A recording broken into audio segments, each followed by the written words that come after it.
right. Good night, everybody. And welcome to 2026. For those of you who haven't been with us in a while, I'd like to welcome Mega J Retro and Danny Green. What's up, guys? How's everything going? Hey, Steve. Thanks for having us. Long time, Steve. Happy New Year, brother. Yeah, Happy New Year. It's been a minute since we've all been together. But 2026, the calendar's flipped over. 2026 is here. Somehow we're halfway through January already. I'm not quite sure what's going on. And we got a lot to talk about, a lot to cover. You guys have something absolutely special coming up in a couple of weeks that we're going to dive into, maybe even hit that first. And then we're going to take a look at what to expect for 2026. We're going to look at comics, streaming, toys, everything, movies. We got some banger movies coming out. And so we're going to take a look at everything and then also just catch up and shoot the breeze on what's going on.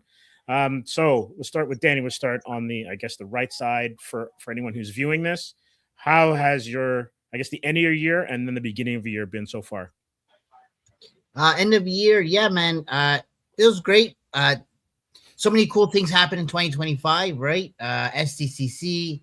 I was a part of a panel with Jay. We were celebrating Flipboard, and we got lucky and got to talk about El Dragoon. So that was epic. Got to see a lot of cool people in the U.S. Been to several shows in the U.S. now. And yeah, it's been a wild adventure, the year flew by for sure, right? You just blink and it's done, right? And yeah, it's been great, man. I can't complain, right? A lot of cool opportunities. And one with obviously starting of the new year with our event. So that's great. We're here to talk about that, right? So, and Steve, you're going to be there for sure. So that's great. Yep. But yeah, man. Nice. And Mega J, what you got going on? Dude, it's been crazy. I've been sick for the last 3 weeks. The flu hit me. Damn, it hit me hard, bro. It's been bad this year, though. Like I've heard, it's been crazy. Crazy. It like I got over it in about like a week, but then afterwards, this like continual cough, and it's like a hard cough. It's like the one that comes from your chest, and it knocked me. It continued like it was just so bad. I couldn't work. I couldn't do anything. But life moves on, bro. Life moves on. We gotta do what we gotta do, and we got Action Figure Comic-Con coming up. We got so many different things on the horizon. As Danny mentioned, El Dragoon, right, and of course Comics Asylum, right, hitting it hard with the Atrium, right. Yeah. So it's a great 2026. It's just starting, and so many things happening as time goes on. So it's going to be great. It's going to be awesome. Awesome. Before we go any further, let's acknowledge everyone who's in the chat as well. We've got Jordan from Canada 3462. Cheers, gents. AFCC is fast approaching, and we're going to learn more about that in a few moments. Sure, the excitement feels good. Absolutely, it does. And then Warren says, "Hey Jay, glad you're feeling better." It's been a bad flu season for sure. So Jay, it's good that you're back on the mend. The Mass Figure Collector says hi from the hope you're and the family are well. Nolan B8B says hi, Jay, Steve, Danny in the chat. What's up? What's up, Nolan? Page MP8186. Happy New Year, lot. What's up, Jay? Video Power Gaming. Good evening. Bobby Delaghetto 6280 says cheers and what's up, as well as get well soon, for sure. Thank you guys, appreciate it. Appreciate all the well wishes, right? Danny and I I think everyone went through a bout of something over the holidays, so great to be back. And you can still hear it in my voice. It's still kind of like and down, a little rattly, but you sound pretty strong, so you're good. Yeah, and way better than when I was doing a live with Danny the other day. That was just horrible. I had to duck out like halfway through. It was crazy, but we made it. Danny. We made it. So. That was intense. Sure. We got another comment here from Warren. Got the Black Wizard is awesome. Nice. Yeah, mine's in the mail. We'll see how he looks. A brand new Master Universe character after 43 years. So very, very cool. Okay, well, better late than never, as they say, and they've got a flick coming up very soon, so it makes sense to try to get as much merch out. Yeah, we are optimistic. in this film. So we'll see. It's this year, right? It is in May. Sorry, no, it's in June. It is in June. So okay, so we got a lot to talk about then when we we'll cover that as well. The really crazy thing about that, not to go too off topic, there still hasn't been a trailer. So this is no trailer. So we're still all on bated breath. Is this even coming out? Right? There's a lot of speculation going on right now. So let me throw this out there. Are they saving their money and add space for Super Bowl? I would like a sleeper. You know what I mean? Remember back in the day when, like, the Matrix, if you remember the early advertising for the Matrix, it was so ambiguous. There was nothing. They showed like the drip effect, and then just what is the Matrix, and that was it. So you were left wondering what the hell are they freaking talking about, right? Exactly. And then very, very close to the release, that's when you start seeing these trailers where people are running on walls and jumping through windows and things like that. But that was it. You had no idea what was coming.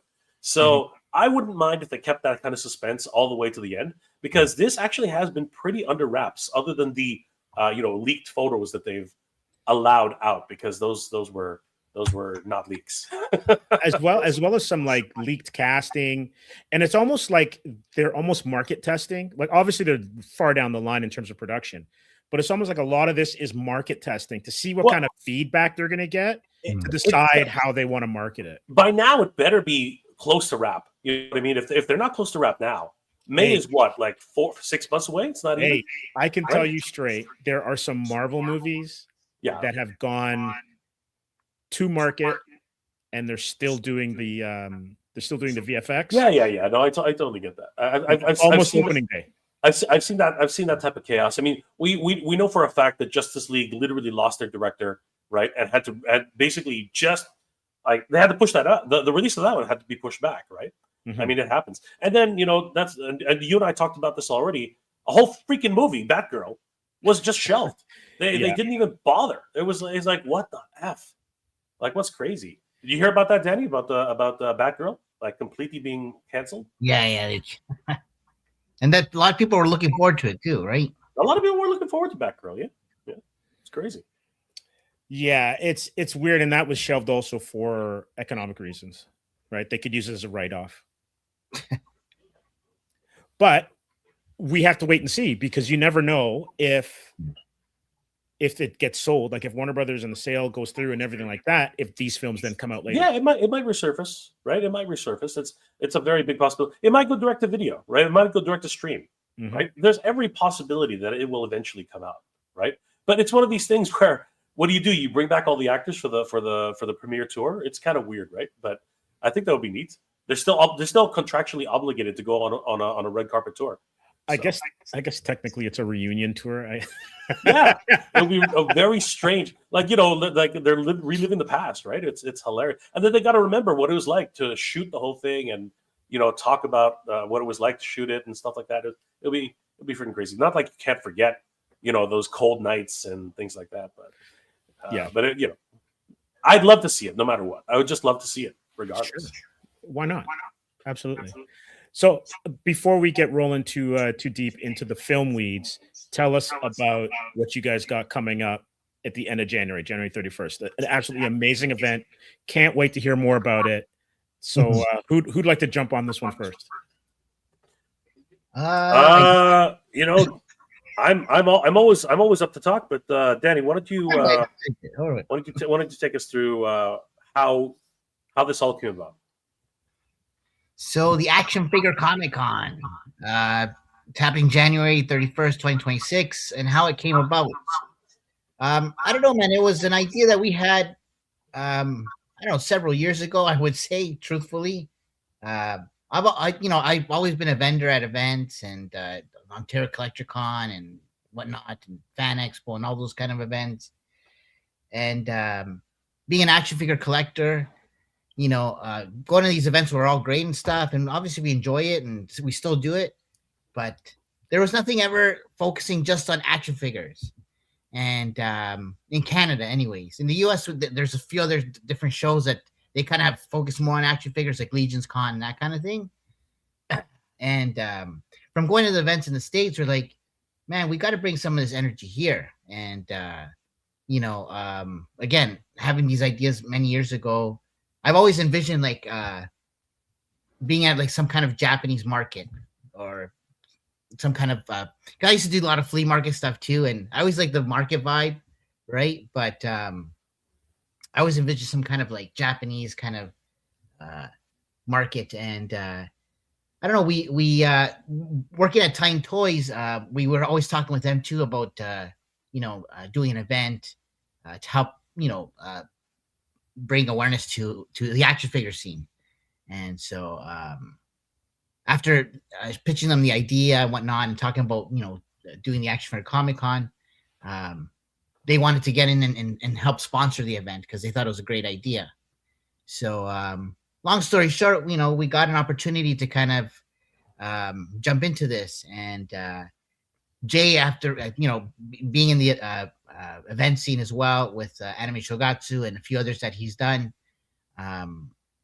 he proposed this the Japanese Canadian Cultural Center, which is crazy because after going to check out the place, it was kind of like the vision that I had many years ago about having this Japanese kind of market. And it's just nuts that it actually worked out that way. And literally we're like, you know what, let's try to bring all the people that we've met and made friends with over the years from going to events, like yourself, Steve, as well, meeting you and many cool artists and comic book publishers and collectors. We're saying, let's try to bring everybody under one roof and all our friends and community. And next thing you know, we got the Action Figure Comic-Con going on. And it's literally just one big party of pop culture. And yeah, man, we're obviously focusing on action figures. We're gonna have like a big toy photo diorama or exhibit, gallery type exhibit to highlight all the photographers and toy community around the world, and locally, of course. And then we know a bunch of cool people like C. Jessam, who work with Four Horsemen doing their soft goods for their action figures. He's a local guy. Udon from Street Fighter Comics, right? Or Capcom Comics. I never knew they were Canadian. And see, and I had no idea. And I love their stuff. And the last thing I had no idea the guys were here. I would see them in STCC all the time, but not here. I'm like, what? So, and this is Tricky Digits. Yeah, he's one of their artists. So he reached out and he wanted to be a part of the event. And so we got him as a guest, featured guest artist. Who doesn't know Chalk Glare? That's a good get. That's a good one. Yeah, man, he's super cool. We wanted to highlight Toronto too, right? Like he's like a staple for Toronto hip hop, right? Mm-hmm. And man, I grew up listening to this guy's shit, and next thing you know, now he's at our event, which is awesome. And so he's one of my kind of like a hero in a sense, I would say. Oh, for sure, right? And he's good friends actually with the TMNT collector Dave, which he was at the top there. But Dave actually, he's a Guinness World Record for the biggest TMNT collection in the world. Wow. And the man's located in Hamilton, 10 minutes from my home. So I would bump into, we would go some of the events in Hamilton here, the collector cons, and I would bump into him all the time. And we would yap. I'd go hang out with him sometimes. And so when he heard about this event, he was down to support us and come out. So that's gonna be great. And then his buddy Frederick B. Owens, which did the voice of Leatherhead for TMNT, and a few others in One Piece and a few other cartoons, right? And so Dave brought him out as well for us, and super cool dude, toying around. We got here. He's a toy tuber. Who doesn't know Toying Around? Great guy. He does great content around toys and action figures. Hugh Rookwood, you guys know him, of course, right? Super amazing artist. Good friends with Jane, you guys, right? So I know you guys worked on some stuff together, and he actually, my understanding, he's also worked in the toy scene. He did some concept designs and stuff like that, right? We worked in a studio together, and we Oh yeah, we did stuff for Hasbro, so some GI Joe, Transformers, and even did some Star Wars. See, I didn't even know that, dude. That's from you. I did. That's crazy. A long time Great. ago in a studio far, far away. That was a lifetime ago, Steve. Lifetime ago. My God. Last century at least. And it makes sense that you would be at this event, man, in that case, right? Because Yeah. you have knowledge and history. And that was the idea, man. We wanted to bring you know, just people that are into the action figures, pop culture community and seeing, just bring everybody together, right? And we even have the voice of Sonic the Hedgehog, Devin Mack, Nice. who's going to be joining us as well. So it's going to be exciting. Yeah, video games, events, so many different cosplay. We got a lot of things going on for Action Figure Comic Con 2026. We are very, very excited about the whole process. And of course, all of our wonderful guests. And we have a lot of brands coming, Danny. A lot of support coming from the industry as well. We have McFarlane Toys coming and showcasing a lot of their new pieces for 2026, which we're hoping to see. I think a lot of Saga and Mortal Kombat stuff is what will happen. So yeah, obviously they're losing the DC license to Mattel, but they are pumping out DC figures like it's going out of style. It is absolutely crazy. So it's really cool to be able to have McFarlane Toys at the represented at Action Figure Comic Con. Spiro Toys, the creators of Animal Warriors of the Kingdom, they're going to be there as well. The Loyal Subjects, of course, who have been in the headlines for good and bad reasons. They are going to be at the Action Figure Comic Con, courtesy of Titan Toys. We're going to be able to see the entire mask lineup from literally, verbatim, one-to-one new releases from the original molds. As close to the original molds as possible. And they've been making waves in that sector, along with Gem and the Hologram. Literally, they're bringing the 80s back. Gem and the Holograms, My Buddy, Mask, My Pet Monster. It's literally like an 80s revival with Loyal Subjects. It's pretty crazy. We also have Meta Travelers and Legendary. We will actually have a panel with Icon Heroes and Meta Travelers talking about their newest releases. So independent toys. The independent toy scene is huge right now, Steve, and it's amazing how far the independent toy scene has come. They are rivaling. I argue they are rivaling big brands like Mattel and Marvel, Mattel and DC, Mattel and Hasbro. On that level, I argue that they're in that same ballpark now, in many regards. That's great news. Yeah, we also have From the Realm, Carlos, our good friend, Badass Reviews, another independent toy creator, along with our good friend the lead designer. He has his own line of NFTs and action figures called the Baguette Club, along with some apparel. So yeah, it's going to be a lot of fun seeing those. Obviously, I will be there representing Flipborn, the Champions of Fairity, along with Ramen Toy, who was responsible for the manufacturing of these toys. You really can see the level of sophistication and detail that we have with independent toy creators. It's a wonderful time for us to be in toys and action figures and comics. Of course, El Dragoon will be there, and there will have some wonderful surprises because there's a lot of really cool things that we have in store, both comic book wise as well as perhaps an action figure. You just never know. So it's going to be great. That's a great tease. That's a great. Tease. It is, and I could maybe later in the show something off. We might get to that. We'll see what happens. I would lean towards but that's well, you have a choice. And one of the biggest things, though, that we are very, very excited for is definitely the action figure diorama exhibit. 6 different creators in the diorama space who are absolutely killing it and crushing it in this space. We have 6 diorama builders literally creating 6 city blocks of miniature dioramas for action figures to be displayed in. This is going to be a first of its kind. I don't think anyone's ever showcased this many independent creators in one space before, and we are truly blessed to be able to have the Japanese Canadian Culture Center as our venue to be able to showcase all their work. We'll preview a little bit of what they do a little later in the show, and we have a photography showcase.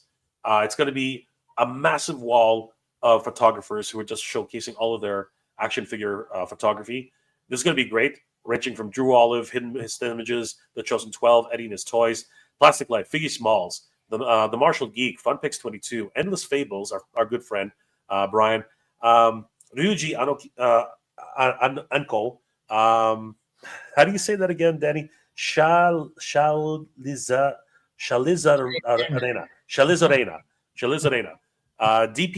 DTPMPM MP. Yeah, that's always. I don't know when to stop. I just don't know when to stop. And so many more. I mean, these guys are all talented, incredible photographers. Agent Gomez, of course, huge in the toy photography scene. No Chewing, good friends of ours. The Badass Reviews. I mean, the list just keeps going. It's amazing how many submissions we got. And of course, our good friend Emerald Knight Photo. Yeah, Danny, it was hard picking enough people because we just kept getting submissions all the time. So, but it's amazing seeing all these guys. But all these photographers are from around the world.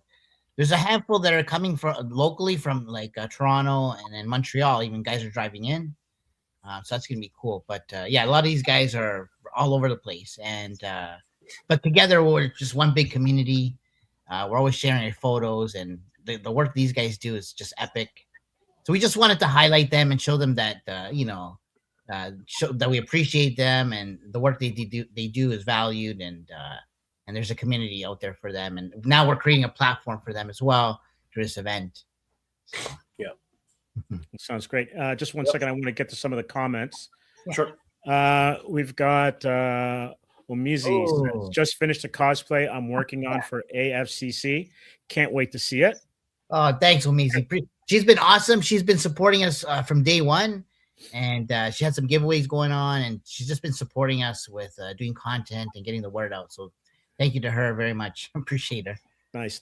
We've also got the Real Skeletor. What's up, guys? We've got Skeletor? Geeks Have Game. What's up, y'all?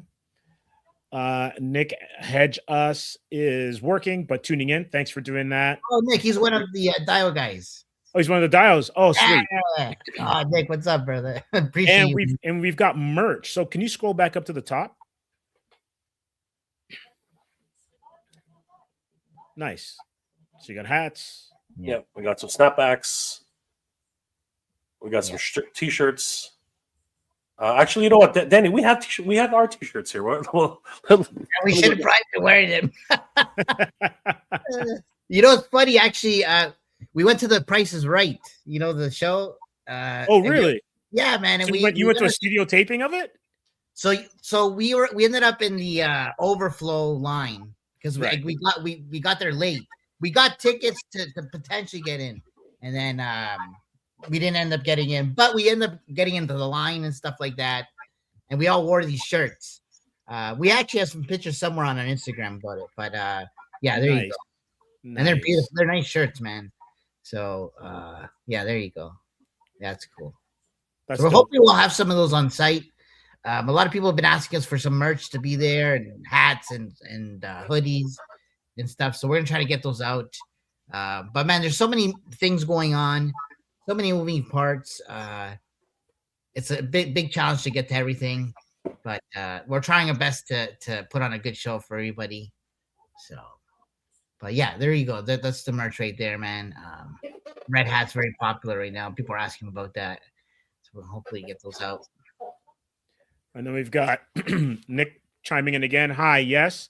Dio, is coming along. Just final touches. Hey, excited for this opportunity.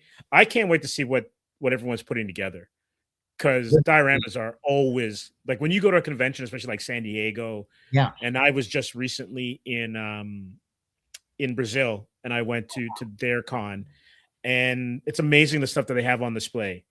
And it's always amazing to see when you have like the new figures, the new collections, and how they're all arranged. there's some artistry there that I don't think gets enough credit or Yeah, enough hype. right. Exactly. I say the same thing, man. And that's what we're doing here. That's exactly why Danny put this together. Danny was very instrumental, and we were inspired by going to other events, just like you said, like San Diego Comic Con. They have a whole bunch of great titles, but I think it was Legion's Con that really gave us, because there were guys there who were just creating huge vistas, massive, just like frescoes. It was crazy, literally come to life. You know what I mean? Like 3-dimensional frescoes. It was crazy. One guy had an entire, it looked like a roller coaster. It was insane. That's right. It was absolutely insane. Oh wow. Toyland as well. Brett, Toyland and Joe Lanta. Those shows were other great shows that had a lot of customizers and independent companies come out, do panels and that kind of thing. So just super inspiring. That's all. And we wanted to bring some of that energy here and kind of create some bridge too to the US there and our partners there. So yeah, man. Yeah. So yeah, guys, Action Figure Comic Con will be happening on January 31st. Only 17 days away at the Japanese Canadian Culture Center. And of course, we'll be featuring one of our featured exhibitors is definitely going to be Comix Asylum, showcasing everything related to their brand new, of course, a successful Kickstarter, Atrium, and they have a graphic novel coming soon. So we are very, very excited to see what they got. We have our fingers crossed that we will have the actual graphic novel ready and available for the first time for the retail public at your show. That would be sick. Amazing. Yeah. That would be incredible. So and dare we say it could be a first time exclusive? Absolutely. All absolutely. Right. So there you go.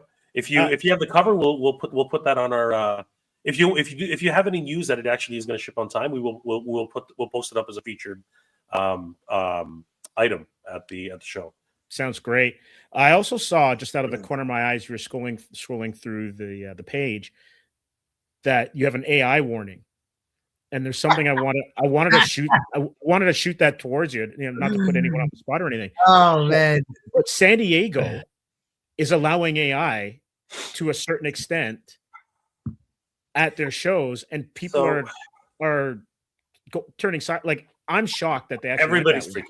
Everybody. I'm absolutely shocked they went that route. You know what, man? The thing called AI artists, and I believe a little bit of that, but at the same time, it's a gray area right now and touchy subject because many people are against it, right? And we respect all artists, man. At the end of the day, right? So, it's not a thing that's accepted yet, right? Widely, but it's getting there. So it is a delicate, exactly like what Danny's saying. It is delicate. As a matter of fact, we full transparency, right? We actually did have a situation, rightly so, right, where somebody was very, very concerned about the use of AI in our advertising, and we understand completely what was going on there. The truth of the matter is AI is not going anywhere. AI is only going to be proliferated, very, very quickly. I mean, like, everyone's encouraging it. Video game companies are encouraging it. But there is a big difference between ethical AI and just AI slop. And there's a lot of AI slop out there. It's absolutely just totally disgusting. Being used for anything, being used for deep fakes and having people just say messages they never said. It's the Wild West out right now, right? And until they actually rein it in, we have to be very, very careful with AI. And to that end, we have made a commitment to be very mindful about any AI generated imagery. And I think what happens is the call out for that AI is that some of the apparel was generated with AI. It's the designs themselves. Let's put it this way: the designs themselves are 100% original by our artists. Okay, the designs themselves. The logo is an original piece. The designs are original pieces. All the poses, if anybody's wondering where those poses came from, they actually came from one of our photographers. So we got permission to use them. So all like the designs of the apparel are 100% original.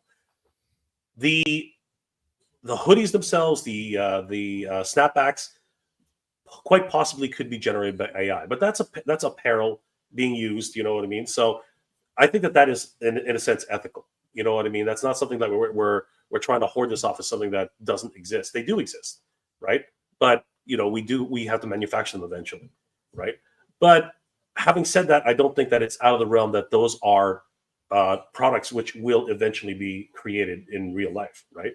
So in a sense, there's been a shortcut been made, but at the end of the day, we understand what people are concerned with, and we're totally sensitive to that, and we've actually Danny himself has actually made a full statement on our stance on AI. So we truly understand where the community is coming with this, especially the artist community, who is very much affected by this. Even the Actors Guild, everybody who stands to be affected by AI in its entirety. Even my own channel. Like, someone the other day just literally messaged me and said, "I'm really disappointed you're using AI."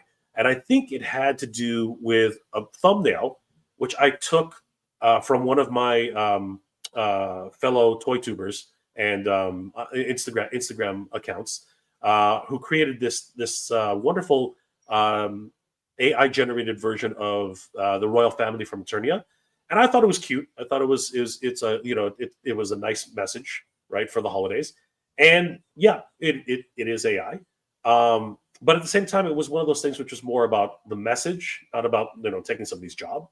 So yes, I am aware of it and I understand it. But what's going to happen in the future? I mean, AI is not going to stop. They're going to keep pushing it. They're going to keep developing it, and there needs to be some what's it called?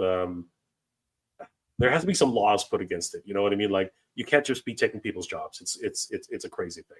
But having said that, it's ethically, as long as AI is being used ethically, and you're not stealing people's work, and you're not doing things which will harm artists, it is a slippery slope to get started. But I will say 100%, it is an incredible idea generator. That's something I will, because I, as a designer myself, a graphic designer, I have to say that ideas, you can pump out 60, 70 ideas with using AI. And if you take pieces, and then create a unique piece of your own from those ideas, then it's really no different than getting inspiration from other artists that you would be looking at for reference anyway. So it's very spacious. It's very spacious. But at the end of the day, we respect all the artists, and if there's anything that happens at the show, and someone does complain about it, then yes, we will be taking action against that. SDCC, wow, I'm kind of shocked. I am very, very shocked at that stance. With I think Hollywood is using it like left, right, and center. Sorry to say that, but it's true. That's the truth, right? Was it Secret Invasion? Danny, you're not wrong, because the Secret Invasion, I think, intro, one of the Marvel series, was AI generated. Yeah, Coca-Cola's using it. Same thing with Toys R Us was using it. A lot of backlash is coming from a lot of different places. But again, it's all about, in my opinion, it's all about if it was idea generating. If you got AI to like generate a pass, and then all of a sudden your artist goes saying, "Oh, that's actually really cool. Let's actually animate that," and you use it as an idea generator. I really don't see a problem with that. But it's going to be a slippery slope. It's going to be crazy, but they're not going to stop. They're going to keep using AI. And here's the other thing. Everybody growing up in schools and everything like that, they're all using AI. It is crazy. ChatGPT is like just all over the place. And it's going to be hard to really separate, what is, AI generated and what's not. But you do have to fact check a lot of the stuff. AI makes some massive mistakes. I've done a search on Google, and the first, the Google AI thing, and the first 3 lines I know were incorrect, and I was like, "This is terrible," right? So yeah, it's not a miracle cure. It's not the freaking, blue pill, red pill, green pill, whatever it is you want to take. It's not what you think it is. It needs to be checked. It needs to be fact checked, and again, it needs to be regulated. It needs to be regulated. It's a very. I think very more value is going to come to traditional art because of this AI crap. So, oh no, I agree. Right? I think there's going to be a dip, and then traditional art's going to come back up because people are going to value it more. You know, I agree. I think you're absolutely right, Danny. It's exactly like when you do a handmade sculpture versus something which was made on a CNC machine, you know the difference. You know what I mean? You 100% know the difference. Anybody can make a like a lot of people are now making what's it called 3D prints, right? Mm-hmm. But when somebody actually does it by hand or with a chisel or something like that, you can't replace that. It's one of a kind. Right? Just like all the wonderful artists out there, and just like all the wonderful cosplayers out there. Right. Yeah, I'll go on the record. I am not a fan of it. I don't even like when it pops up in my emails or when I'm using Word. It's just like Pilot or whatever the hell that is. Yeah, it's annoying. It's intrusive, right? And I get it because we use AI in different capacities. It's just when you're starting to take from other people's livelihood, that's the issue, right? 100%. I totally agree. And like two quick things. I think Matthew McConaughey I think he trademarked himself or copyrighted himself or his likeness to kind of combat that. And you might see stuff like that happen. And then I think going back to San Diego, from what I read, it was like you can't sell anything that is AI generated.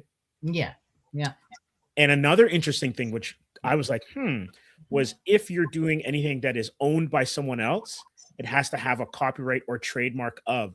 So any fan art, it's copyright of DC Comics or copyright of Hasbro. Yeah, yeah.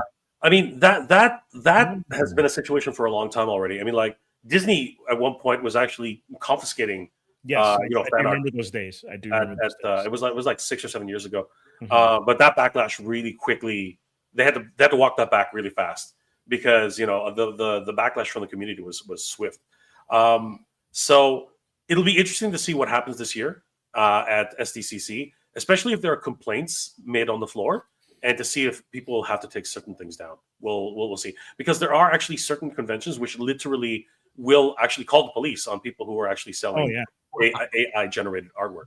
So buyer beware. Here we're against that shit. So if we see that at an event, we'll be having a talk with you. Absolutely, 100%. Let's go back to some of the earlier comments. So the real Skeletor said, and I know it's an action figure convention, and the convention that Skeletor is talking about is the action figure convention that Danny and Mega J are putting on at the end of January. He says, but do you think people would be interested in statues at all, like 1/4 scale or 1/3 scale and busts? So it's a great question. It's a great question. As a matter of fact, our principal sponsor, Titan Toys, will actually be bringing a selection of very unique items, which are basically statues, but they are action figures, which is kind of crazy. I do believe that they do have a couple of busts that they might bring as well, which are statues. They have a wonderful Terminator statue of the T-1000, which is just stunning. If you guys have never seen the Sideshow Collectibles, actually it wasn't Sideshow Collectibles, it was another company, but I do believe that they are going to bring a selection of statues. And statues is a different game though. That is you need a lot of space for statues, man. Statues they take up a lot of room. So just so everyone knows. Yeah, for sure. And Jordan from Canada says, I love statues too, for sure. So let's get into 2026. And I know that the majority of people here are movie fans. There's also streaming fans, comic book fans. We just love geek culture. And so, we're kind of in like the baby steps, first little moments of 2026. But I was shocked when I was taking a look at some of the upcoming films and stuff, how loaded this year is. This year is, especially for film, it's crazy. And some of the stuff that's coming out, it's not what you would expect, which has me like the most hyped. We're gonna put up IGN and take a look at their breakdown of what films are coming out by month. And I gotta say, I was like, wow. So Mhm. let me see here. IGN's wait, wrong screen. Let me go back here. I'm sharing the wrong one. We'll save that one for another time, for later. Let's see. There we go. So it's Rotten Tomatoes. And Galaxy Night. it's great. It's crazy, right? So to these Super Mario movies coming out. And let's go to January. So January, we've got Greenland 2 Migration, which I'm not familiar with. But you've got 28 Days Later, which is coming out. That'd be I great. think Yeah. it's Friday. Nice. We've got The Rip. And there's a very interesting thing about this film. This is a Ben Affleck and Matt Damon film. So they have done something which I have never heard of. And what they're doing is they have the entire cast and crew in on the profit sharing with Netflix. So it's not just, oh, hey, you've worked on the film. This is, hey, you're a part of the entire production, and you're going to reap the benefits of it with us. I've never heard of that ever. Why do you think they went that route? That's a great question. Maybe you know what? I'm going to throw it out there. They didn't get enough money off the top. That was great.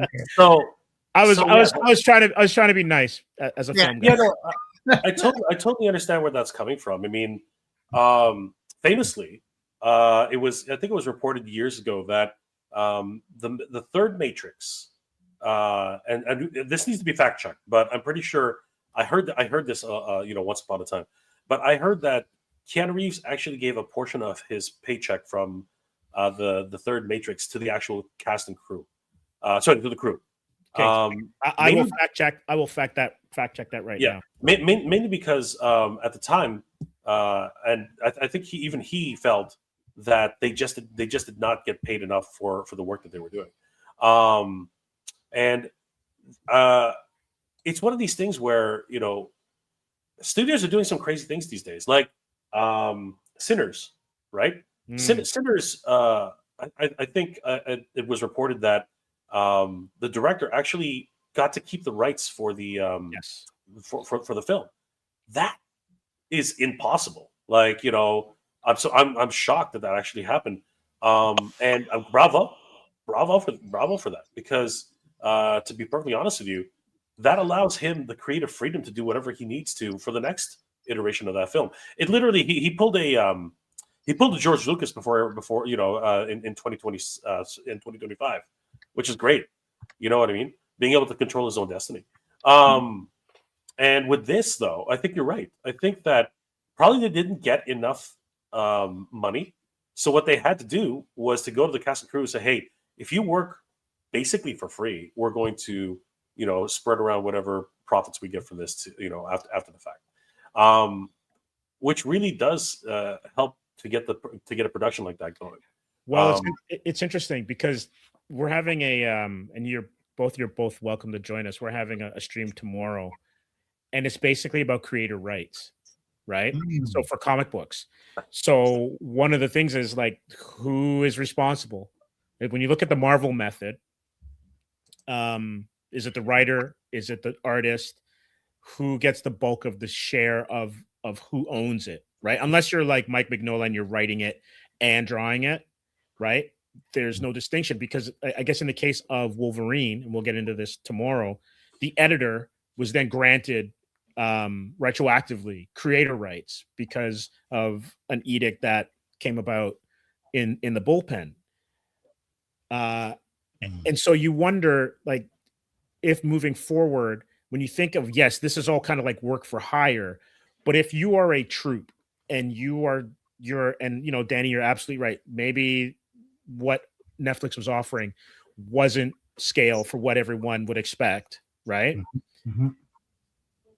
If you do where everybody's invested in the project moving forward, not saying that if you're in the special effects crew, you're not a creator in terms of ownership, but definitely you're part of the mix to get it done.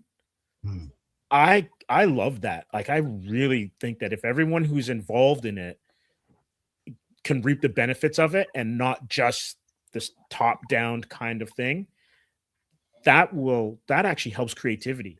Yeah, more effort too, right? Like into Absolutely. Yeah. Absolutely. Like I will tell you, being on a movie set, sometimes someone will whisper something in the director's ear and they're like, okay, well, let's try it.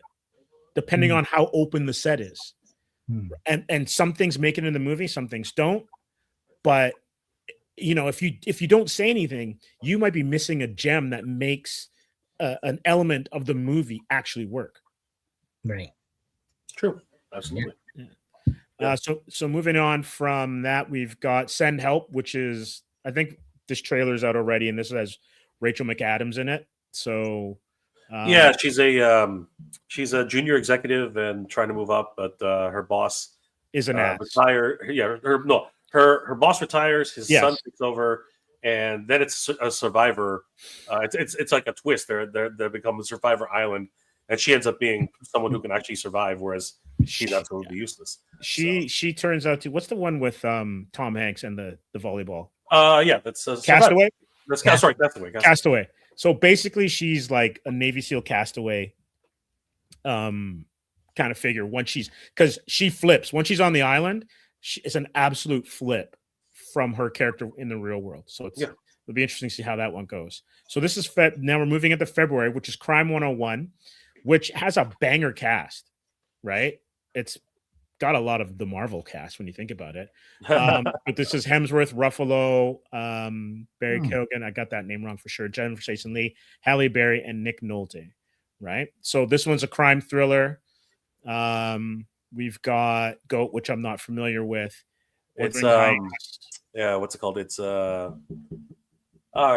star of the Golden State Warriors. What's his name? Oh, Steph Curry. Yeah, Steph Curry. He's the goat. Yeah. Right. Oh, okay. So it's a goat playing a basketball player. Yeah, it's a goat playing basketball player. No, okay, I get it. Sheep Detectives, and then we got Scream 7. No way. Wow. Really? Scream 7. So that's kind of crazy. Another Scream. Nev Campbell and Courtney Cox are back. The Bride, which it's really interesting. It's a Frankenstein flick, and it's Bride of Frankenstein, and it looks like it's almost set in like a 30s kind of caper. Christian Bale's in it, Jake Gyllenhaal, Peter Sarsgaard, Annette Bening, Jessie Buckley is the lead in it. She's number 1 on the call sheet. We have Hoppers, which is kind of like it's an Avatar. It's literally they reference Avatar. Yes, right in the film. It's hilarious. Yeah, so it's a Pixar film, and she basically this animal rights activist transfers her consciousness into an animal robot. Yeah, no. Well, it's a little droid. It's a little animal droid. It's a little beaver droid. Yeah. So that'll be interesting. Reminders of Him trailer. But it isn't until we get to Project Hail Mary, which is sci-fi. It's not until we get to like April and May that things start to ramp up. So the Super Mario Galaxy movie trailer, it looks like a lot of fun. Like we have this on our other channel. This one is hilarious. I like this one. I like this comment. Scream 7 is a musical. Thanks, Arcane. Yeah, I really enjoyed Mario. I really enjoyed the Mario movie. I thought it was really clever. Imagination Studios is obviously very a very recognized studio. Them getting away from Minions is really good. Yeah, they can't keep doing Minions forever, right? But they've done other productions, but the Mario was actually very much of a surprise. I thought it was really great. And that one looks pretty good. If you are a fan of Galaxy, I think it looks very promising. Yeah, it's great. It's like it's a little bit of tongue in cheek, and the animation's amazing in it. Ready or Not 2, Here I Come. I didn't think this would get a sequel, but I didn't realize how big this film was. But Samara Weaving is back she's Grace for another round of chaos. It's a sequel to the 2019 hit. And it promises even more shocking twists and a killer new cast. There are a lot of these types of movies coming out now where there's someone trapped in a house and they're trying to escape. Like I think there's another one. I've been seeing a trailer I mean, you're probably going to see it here, so we'll track back to that. Yeah, definitely. Then we've got Apex. She's back in her action hero bag, starring alongside Taron Egerton and Eric Bana, who, welcome back, Eric. You have been missed. I really like him when he's on screen. In this thriller about a grieving woman on a trek through the Australian wilderness who finds herself targeted by a ruthless killer. The film is directed by Balthasar Kormakur, and who has plenty of experience with stories of survival, Everest, and Adrift. Michael Jackson gets a film. Nia Long's in it. Longtime crush for me. Lorenz Tate, Coleman Domingo. He's awesome. He's now doing a lot of films, but he's best known for Fear the Walking Dead. Devil Wears Prada 2. Cannot lie. I know it's not a comic book or geek inspired flick, but I'm looking forward to this because I love this cast. Is it based on the original? It's a sequel from the second one. Yeah, it is. Like a direct sequel, or is it?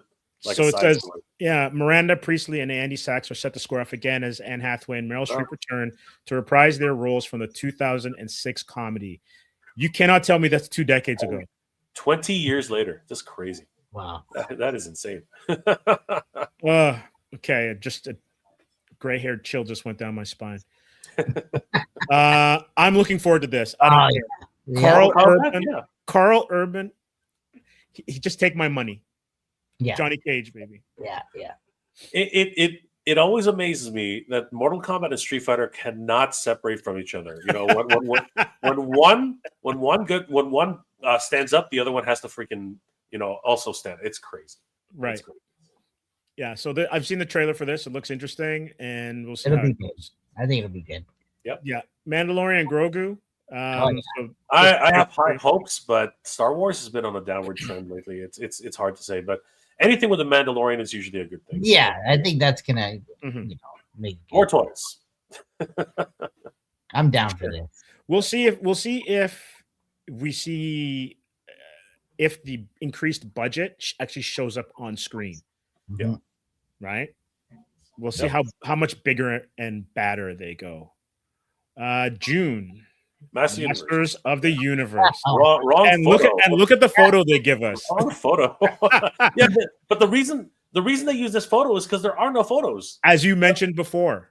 That's right? I don't know how they're going to sell that. I can't believe they're using the original photo, like from 1987. That's crazy. That is and speaking of Scream, that's Courtney Cox, is it not? Yeah, that is Courtney Cox. There we go. Yep. Wow. And if you're a Star Trek fan, that's Robert Duncan McNeil. That's right. Kirk Jr. Voyager. Yes. No, he's not. He's Voyager. That's right. Not Kirk Voyager. Jr.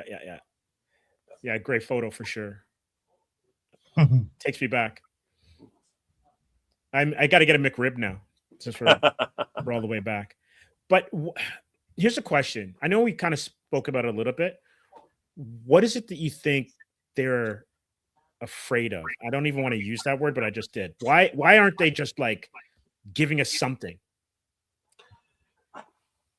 So my honest opinion on this is that the fans have already sort of put their stake in the ground on this one.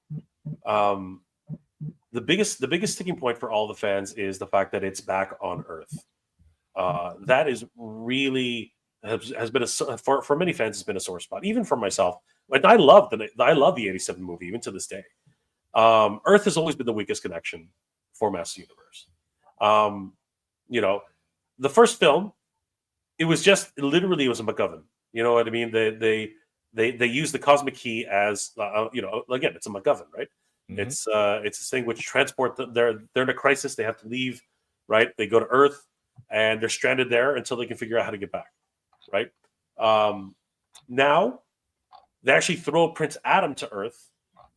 He grows up on Earth and he's got to go back. And the biggest thing for me when I first heard of that plot, I was like, why would anybody who grew up on a different planet go back and fight for that planet? That doesn't make any sense to me. You know what I mean? But there could be a storyline where somebody's been with him all this whole time and been telling him about his destiny and telling him about the fact that he's not human, right? We don't know yet, right? We have people who have actually seen, the rough cut. So they've actually seen basically their, the test audiences, right? I did a whole interview with one of the test audience members, and from that, there's been a bit more encouragement. But it's crazy.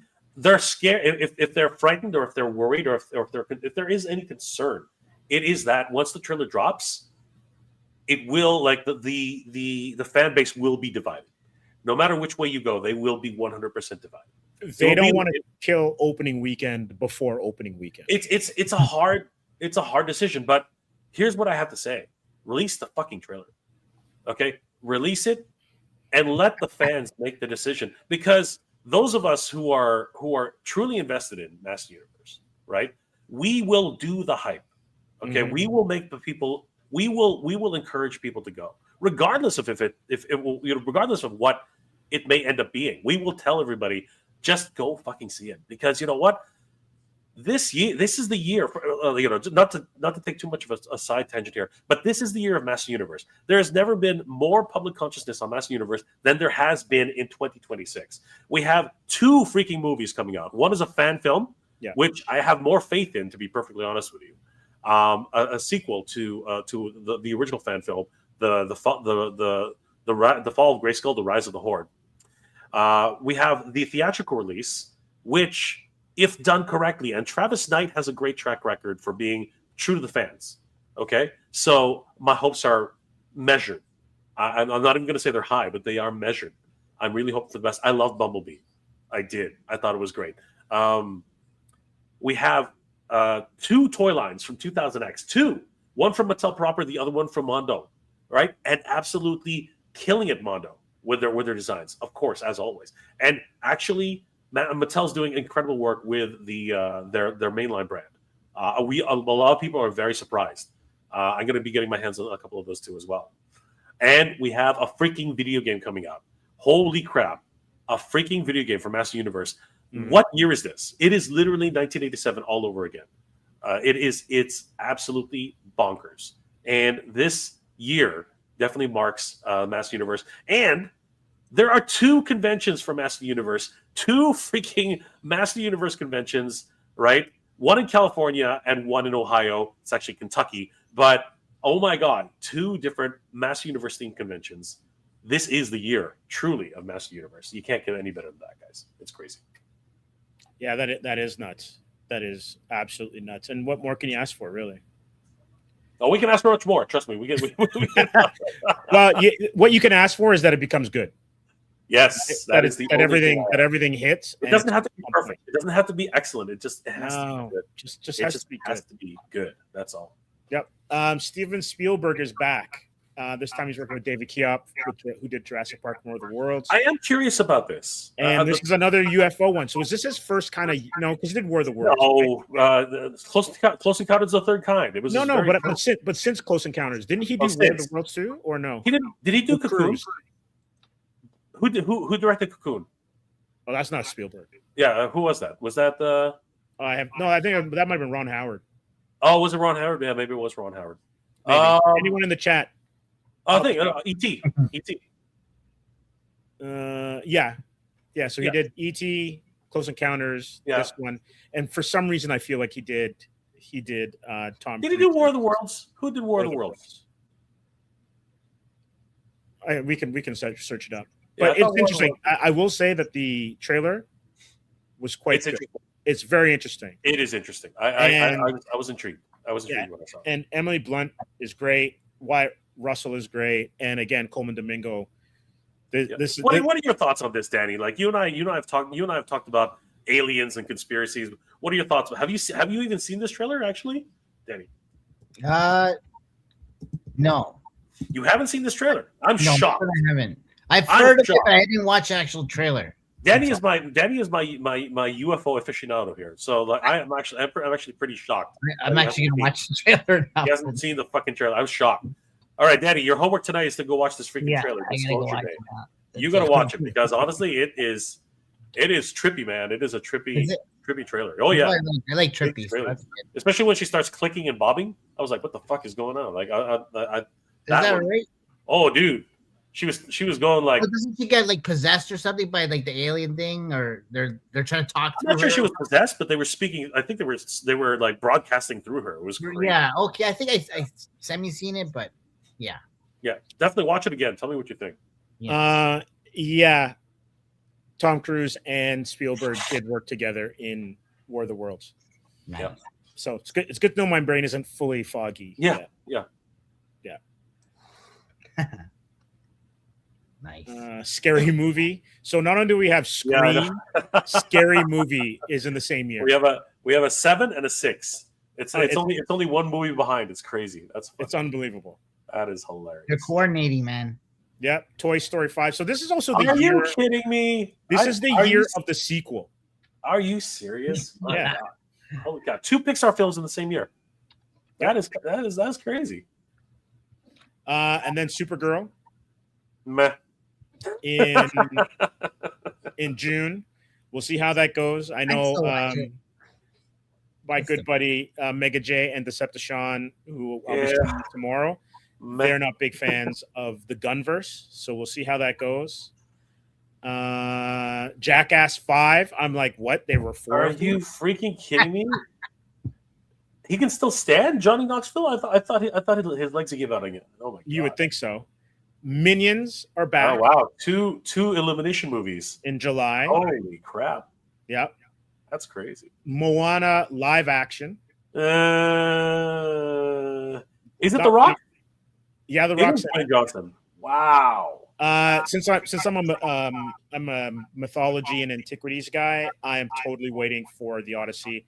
I love Christopher Nolan, so I'm gonna have to watch the trailer. I have not seen the trailer for the Odyssey. Obviously, I'm a huge I'm a huge Sword and Sorcery fan. Obviously, I'm a huge Barbarian fan, and I'm a Gladiator fan. So that's right up my alley. So definitely want to see the Odyssey for sure. Then Spider-Man: Brand New Day, and I'm like, this year. Yeah. Is it a full trailer or is it just a teaser? Just a teaser, and basically it just goes over his costume. Yeah, I know. It's because the first trailer's got an opening door. Yeah, for sure. The Odyssey is sweet. Can't wait for that. I'm with you on that, Nolan. Then we have Flowervale Street, which I guess Anne Hathaway. She does some of the voices. This is the one I'm waiting for. Paw Patrol, the Dino movie. That's the one. Gonna be in line for that one. The merch is gonna fly at this one. This is gonna be Oh hell yeah! Right. Thread. I'm not familiar with this one though. Clayface. I had no idea. So after making an appearance in the animated Harley Quinn Commando series, the iconic Batman villain Clayface returns to screens with his own live-action film. Wow. The film has been classified as a horror tragedy by producers Matt Reeves and Lynn Harris. While plot and cast details have not been revealed yet, it will be directed by James Watkins, whose experience in dark thrillers like Eden Lake and Speak No Evil should serve him well here. So here's the question. Is it linked to the Batman, or is it like the Joker, because Matt Reeves is involved, or is it like the Joker, where it's not necessarily the Joker? It's a but what really kills you, this has got to be the sleeper of all sleepers. Like, this was on nobody's radar. I've never even heard of this. I was totally unaware myself. I imagine it's probably part of the Joker universe. They're probably going to take in that direction, just like they did, where it's just going to be a guy going through, his life, right? But so is this animated or live action? Live action. It's live, yeah. Mm-hmm. It could be absolutely crazy if they. I agree with Nolan on this one. If they dive into the horror, it could be crazy. It could be, right. You do. What was the one with Sam Raimi and Liam Neeson? You're talking about Darkman. Darkman.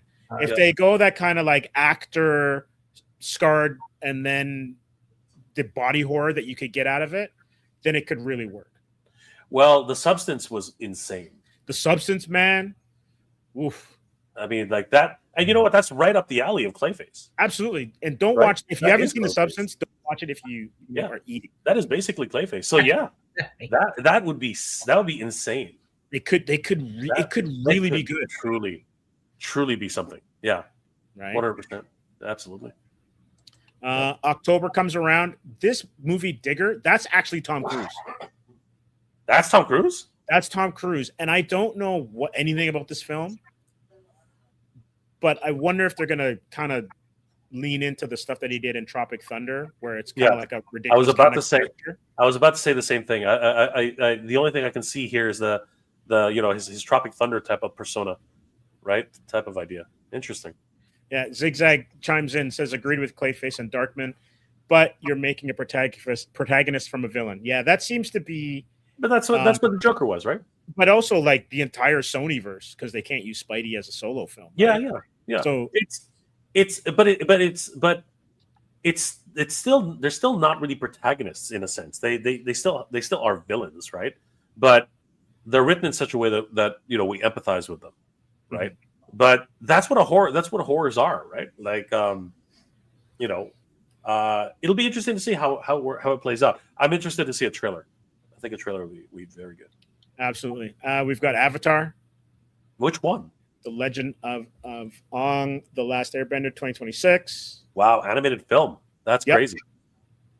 Then we've got Street Fighter. Oh yeah. So October is. Oh my god. November, Cat in the Hat. Which I haven't seen any of them, but this is the one I'm waiting for. Oh, -0. That's crazy. -0, man. That's crazy. I enjoyed Zero. I thought it was -1. Yeah, so this is the sequel. Yeah, so the Oscar-winning surprise to 2023 hit returns to theaters with a direct sequel to Takashi Yamazaki coming back to take the helm. We don't know much about it yet, or who will be in it, or what the story will be. But if the previous film is any indication, folks are going to be lining up for it. Oh yeah. -1. -1 was incredible. Yeah. -1 was like a tour de force. It was great, and so I can't wait to see what they do with it. So humanistic, so everything about it was just incredible. Oh yeah. We got here Shireed 2829. James Gunn said in an interview that Clayface is connected to the Batman movies in his original story. Nice. Okay, so we'll have to see how that goes. And rooting for Street Fighter, I think we all are. Yeah. I had mentioned on a stream a little while back, because when the trailer first dropped, we took a look at it. That beloved game, I still love Street Fighter anime from the 90s. Yep. It's still like that the animation still kicks. Yep.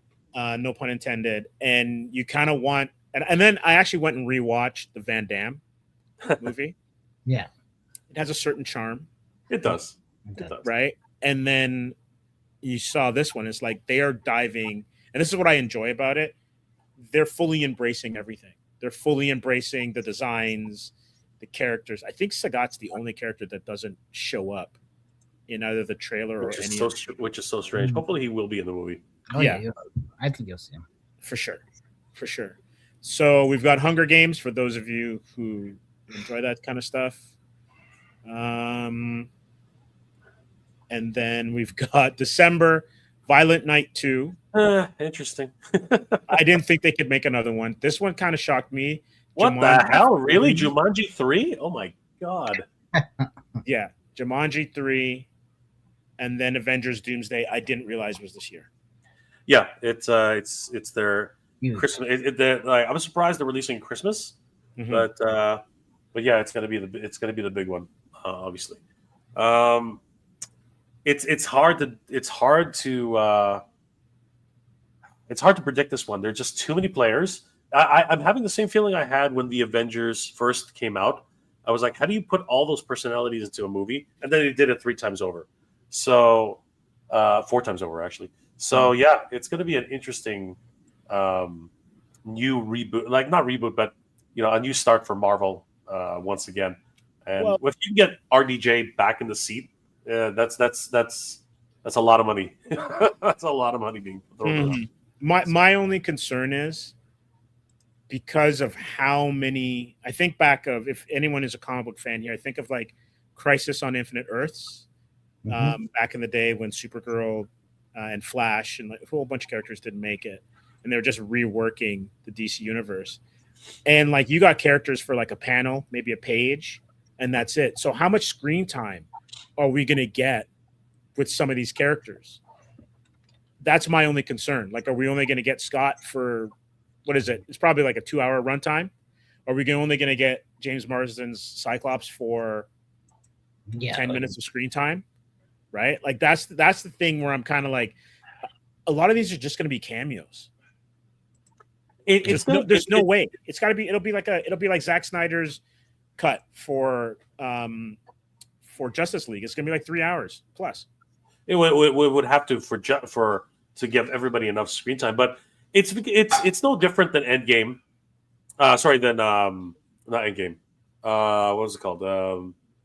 Infinity. It's going to be no different than Infinity War. We barely got to see the Guardians of the Galaxy Infinity War. They had a few scenes here and there. Even Doctor Strange and Spider-Man and the freaking Iron Man. We only got to see them a handful of times, right?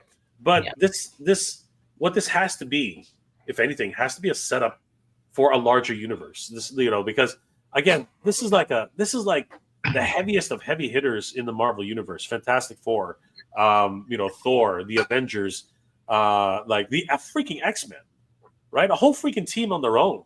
Oh, right. And it was just confirmed via Chris Claremont that Jean Grey, Famke Janssen, will be a part of it. Wow, that's crazy. And they even have representation from Thunderbolts, and it's crazy. Narmer's in it. Same thing with Namor. I guess Namor is what they're saying. Namor's in it. Same thing with what's it called? Wakanda. Wakanda's going to have a presence. Shuri's going to be in it. Because I think it's because of the trailers, the 4 trailers they've got, or 3. The Fantastic Four, the Wakandans, and Namor are going to be, that storyline is going to intersect. Yeah. And so I want to see if they plant the seeds for Namor and Sue, because that's a big thing in the comics. Like their will they, won't they kind of dynamic. So it'd be interesting to see how that goes. Yeah, let's find out. Anyway, we'll find out in December. It's only 11 months away, so. So true. Zigzag said that the Monarch trailer just got released, and they're digging it. I just saw that it was released. I wasn't aware of it. I haven't seen it yet, but I really am enjoying that series. Yeah. Yeah. So is it season 3? Which Monarch? Which one is it for Monarch? It's the one with Kurt Russell, so I'm assuming it's the second season. I don't think they. Second season, yeah. Because the first season was pretty neat. Zigzag also says that the MCU will become myopic to a single storyline. Prepare for it. I'm not sure about that. There's a lot of money to be made in multiple series, so we'll see what happens. Yeah, we'll see. Before we move on to comics, what are you looking forward to in terms of, other than your amazing con coming up, in terms of toys and collectibles? What is there anything on the horizon that's been announced that you're like, There's just, you're asking the eternal question. I mean, like, who was it? I think it's Mezco is now releasing the Hush line, right, Danny? So there's so many new companies showing up, or I don't know, we'll call them like, they're not third party because they're all licensed, but like there's a lot of DC cool stuff coming out from like Gong Studios, LPZZ or ZZ. Yeah, they're doing some cool stuff. In Arts, right? They're all hitting the DC stuff right now, but like out of the park, blowing out everything outside of the water. It's crazy. Yeah, but with the movie tie-ins, the Master Universe is going to be huge. Like they've already announced that this upcoming toy fair, Master Universe is going to be front and center. So we're going to probably see our first glimpses of Master Universe toys well ahead of the movie. So it's going to be crazy to be able. I don't know. Danny and I have always thought about going to New York, but it is so damn expensive. I wish we knew somebody who who we could bunk with in New York. You got to stay in Brooklyn. You got to stay in Brooklyn. Yeah, we got to stay somewhere. But I would love to. I would love to be there to see those toys in person. And last year's Toy Fair was insane for toys, right? That like every major toy brand had a presence at Toy Fair 2025. So it would be incredible to go to 2026 and see all these new toy lines being released. But again, it's just about accommodations because it is really, really expensive. Or just freaking a road trip, one day, go down there for like the first day and just like come right back. Like that's the only thing I can think of right now. Because it is I think it's a 6-day event, right? It's like Thursday through it's like Wednesday or Thursday through Sunday. Monday. What, it goes to Monday, eh? Wow. Yeah, I think it goes to Monday. Yeah, I think it goes to Monday. It's a big show. It is a massive show. I could be wrong, but I do believe it starts on Thursday at least till Sunday, right? And possibly Monday. So it is a massive show. Nolan says they're looking forward to Jada's Scooby-Doo Wave 2 and Brutal Realm. That's always really cool. Brutal Realm, yes.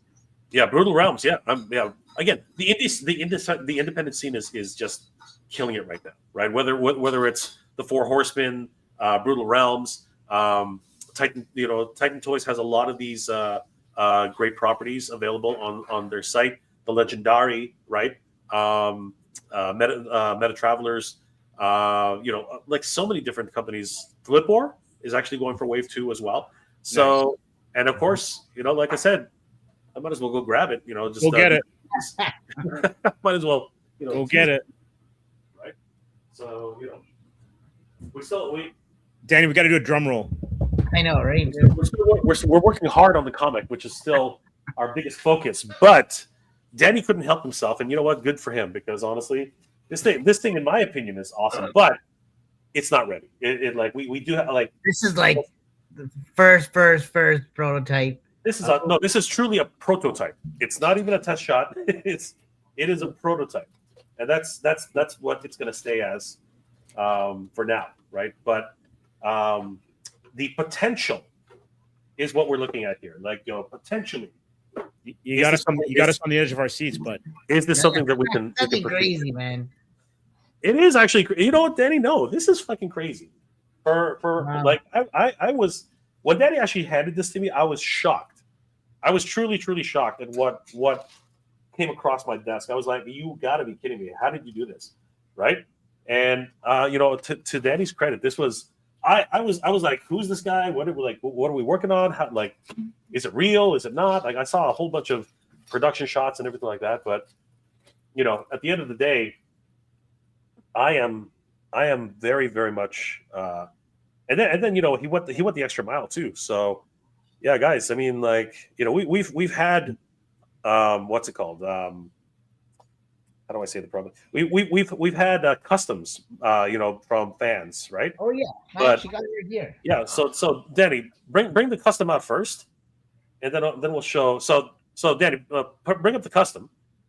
So yeah. Oh yeah, that's sweet. That's a custom figure, but then if you look, but then you pull it back, right, and then you go to this one on my screen. I mean. That's freaking crazy, man. Seriously, you can see the difference in articulation, right? Mm-hmm. Look at the detail. You know what I mean? Again, this is a prototype. How many points? This is a prototype. Yeah, but how many articulation? Like 32 or something like that. Yeah, 32. There's 30. No. Yeah, but and then look at the right. The face still. Again, and this needs a lot of work, but I mean, you have some stuff cooking right now. The possibilities, the possibilities are coming soon. Or what's what's there?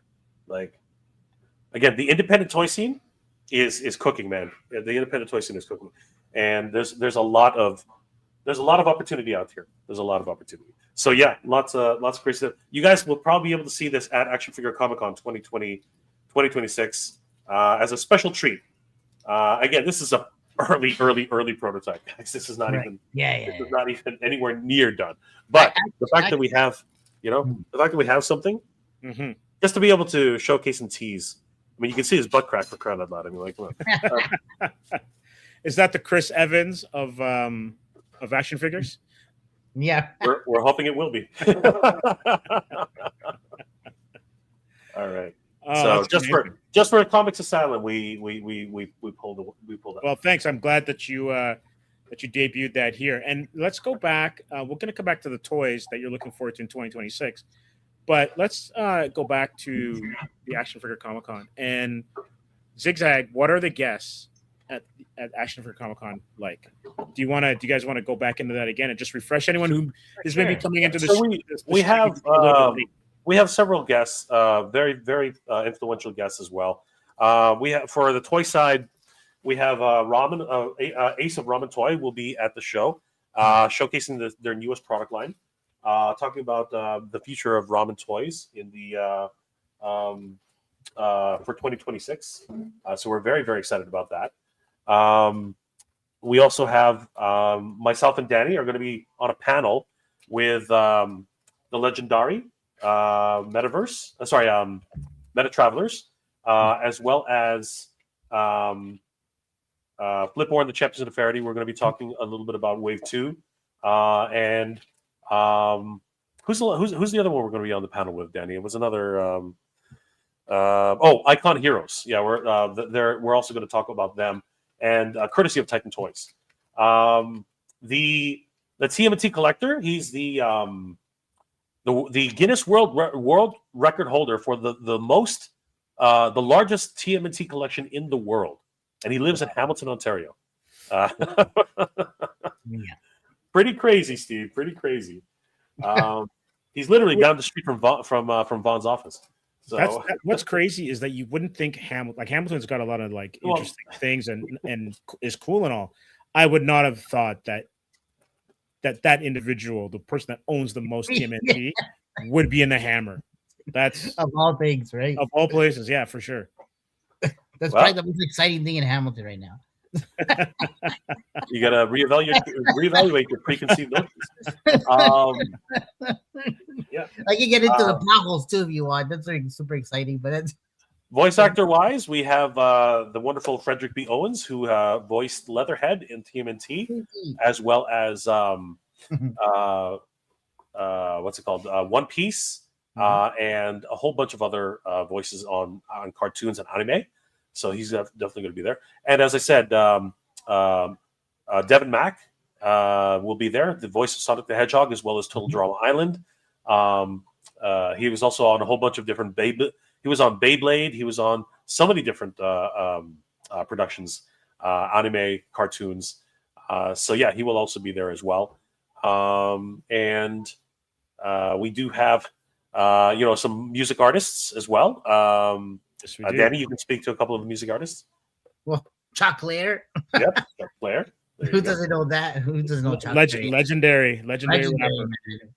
Yeah, I grew up listening to that guy, man, going to the clubs, partying on the weekends and stuff. So, but it's definitely cool to see him to come out. We have Kevin Dahlman, which is a former, cool. Yeah, he's an NHL player. Yeah. You know Kevin Dahlman. That's cool because he's gonna be on. I like hockey, so okay, cool, man. Yeah, he's a good friend of ours, and he's got his own pop culture clothing brand that he's gonna come and show off and that kind of thing as well. And his kids are super into anime, so they're gonna be coming with him as well, and they're gonna be enjoying the event with us. And then we got Zach Fax. He actually is a music producer, a music producer, and worked with Drake and a few other guys. So he's a huge TMNT collector as well. I sold him a few of my pieces, but he's coming out to partake and hang out. And if you have questions regarding the industry and that kind of thing, that's the guy to talk to, right? Yeah.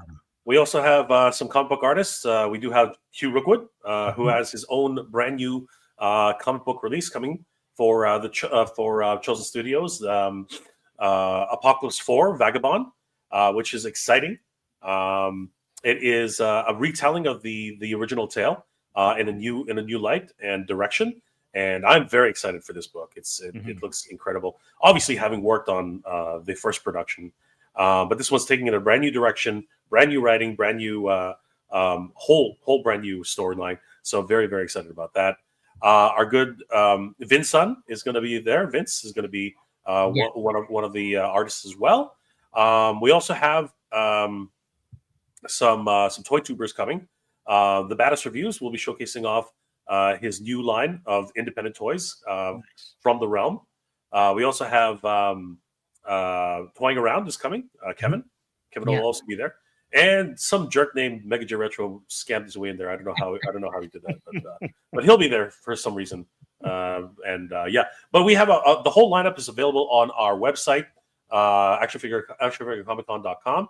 Guys, definitely check it out, and please start purchasing tickets. The early bird registration is almost over, so you really want to get in on that. And regular pricing will be coming out soon. And then, of course, at the door is another price, so you don't want to miss out on saving a couple of bucks every single time. So guys, for anyone who's new to the stream or to the three of us, where can they get tickets for if they're not getting at the door? Yeah, actionfigurecomiccon.com. You can also check it out on Eventbrite. Search for Action Figure Comic Con, and either way, you'll be able to get the tickets, and whichever one you're more comfortable with. So there's two different options for you. We also have a VIP pass, which is we're calling the Grail Hunter Pass, which gives access to early entry. Show starts at 11 a.m., but there's an early entry for 10 a.m. So for the collectors and the Grail Hunters column, they'll get access to the event early and get to the collectibles before everybody else. It's going to be a lot of fun. We have a DJ who's going to be playing, who's going to be spinning some tunes. We have a full day of programming for panels and release schedules and announcements. I'm going to be hosting a ramen eating contest for anybody who's brave enough to try. And it's a great time. It's Anime Shogatsu. It was always packed. Nice. Ramen eating contest. If you think you can scarf down the most ramen in the shortest amount of time, you better come to the Action Figure Comic Con. It's going to be a blast. We might even have some performances and karaoke at the end of the night. So if you want to belt out the tunes and sing your heart out, definitely come by. It's going to be a lot of fun. We hope to see you guys there. So as long as there aren't any neighborhood cats, I'll give it a shot. Oh yeah. I can't wait. Steve serenades so well. He's a you're gonna have to battle Chalk later. So amazing. Oh, I'm losing that one. I'm done. All right. I'll be like anyone that fought Mike Tyson in his prime. I'm in the ring for like 20 seconds and then I'm out. You be the hype man, you get in there anyway. Community, bro. We're all about community.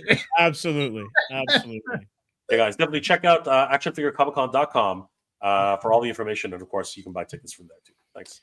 For sure. And so any other toys I think we had said Master of the Universe. Is there anything else that is on the horizon? Like I said, is there anything coming out of McFarlane since they're pumping out everything before they lose the license? So they're pumping out everything, brother. They're pumping out things.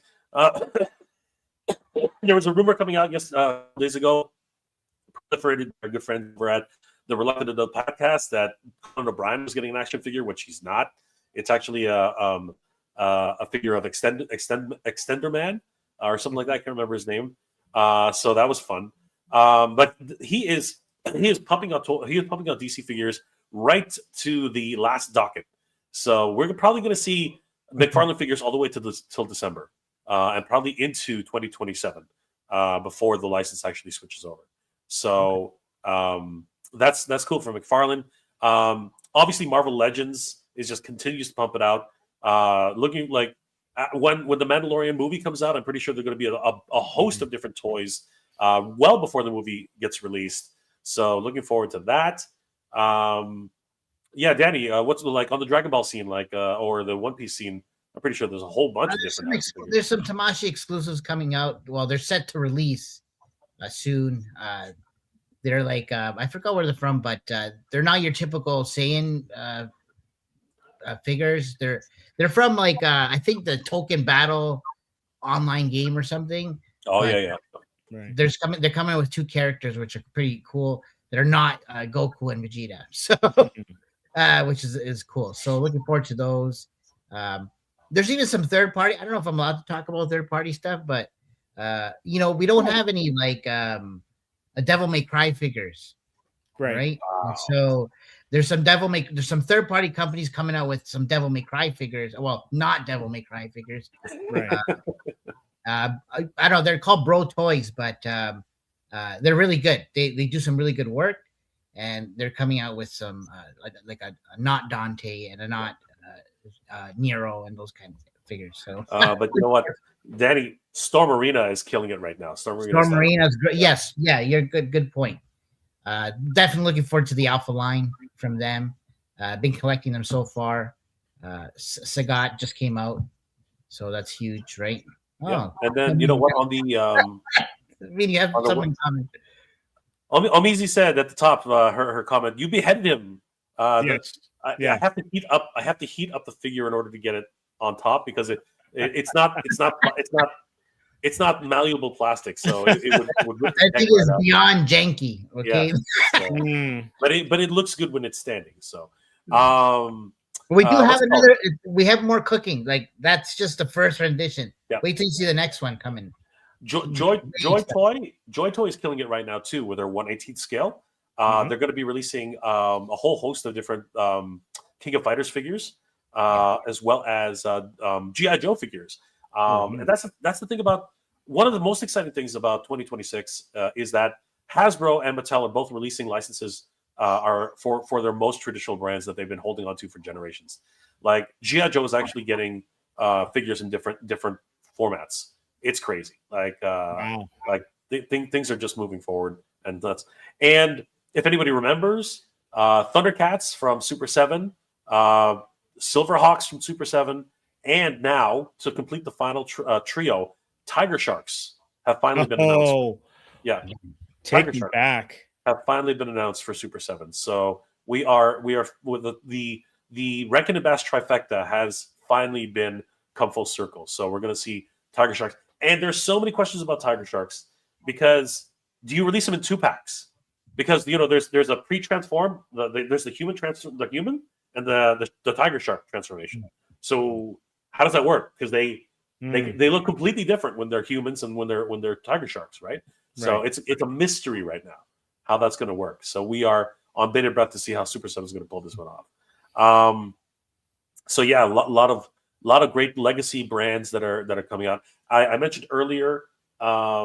That Loyal Subjects is releasing, literally bringing back the 80s. My Buddy, Gem of the Holograms, My Pet Monster, like crazy. My Buddy. The jingle for My Buddy still makes me laugh. Yeah, dude, My it's Chucky. It's Chucky's theme song, man. It is pretty much. It's Chucky's freaking theme song, bro. It's freaking crazy, right? And then you know what? Nacelle is really bringing it back, man. Nacelle is going nuts. They have sectors. They're bringing back freaking sectors, man. They're bringing back all the hand puppets. It's crazy from the sectors releases. They're bringing back the Cowboys of Mumesa. Holy crap! Like that is a line which I was shocked. They're rounding out their Biker Mice from Mars license. So bringing all these villains in because the first wave had no villains whatsoever. So now we're bringing back all the villains. And they're getting to Star Trek. I can't believe they're actually tackling Star Trek where Playmates basically dropped the ball. Now they're coming in and swooping in and making figures, which hopefully will be good. Although they're having a rocky start about it. They just released a press release apologizing for the manufacturing process at this stage.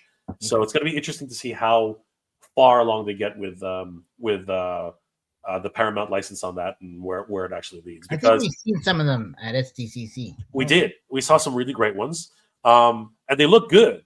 But for 1/12 scale figures, they look amazing. They have Captain Kirk. They have what's it called? The Genesis device. They have a whole bunch of different characters coming out. Captain Janeway, Crud. Commander Kruge, or whatever his name was. A lot of different beautiful characters that people have always wanted, but have never ever really been produced. So it's going to be interesting to see how Nacelle goes about this. So looking forward to that. It'd be good to get a system. Yeah. Well, it's crazy how many new action figures are coming out in 2026. Before you hop on what you're going to talk about next, are there any what's the state of crowdfunding toys in 2026? Yeah, the independent scene is crazy. The Mighty Orbots just got their successfully funded action figure set. Wow. Can you believe the freaking Mighty Orbots? Like, absolutely crazy. But it comes at a bittersweet moment, because I have to fact check this, but I think that it's not all roses and sunshine on that one. I'm not going to mention what happened, but there's a bit of controversy, not controversy, but there's a bit of a bittersweet moment on that one. I'm just going to leave it at that. But the Mighty Orbots, man, crazy.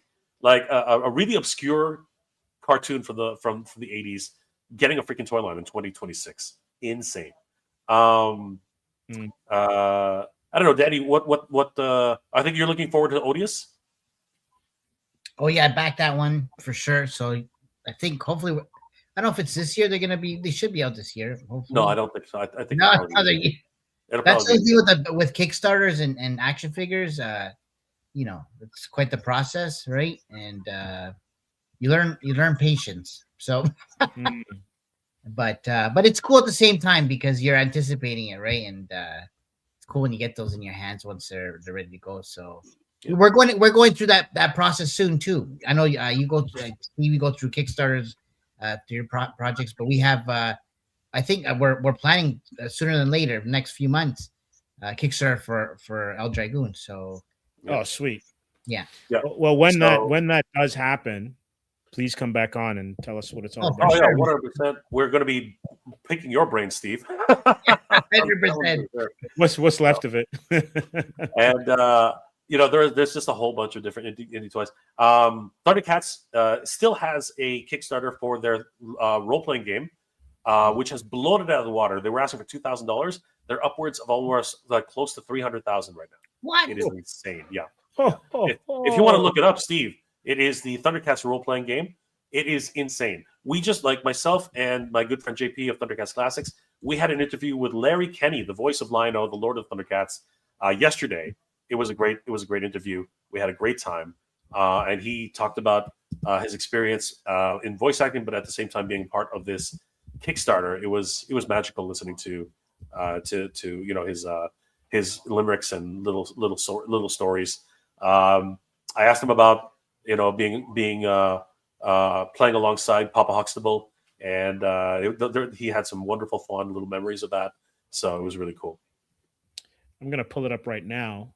I'm looking at the total, and it's mind blowing.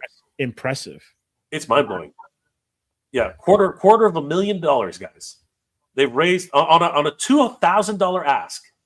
They raised $250,000. They have literally what is that, Steve? 2,000%. I love that. Funded in 1 minute. Yeah. Wow. You know what? I hope you guys don't mind. I wouldn't mind clicking the go for video it. just to see what Click this is the all video. about. Absolutely.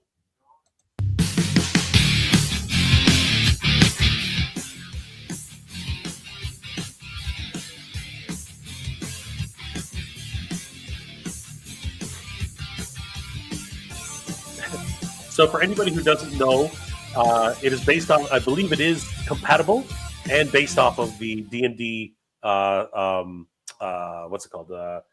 The D&D mechanics of role playing. So they have mages, they have warriors, they have all those types of classes. It's a great video. Their videos banging. Yeah, absolutely dope.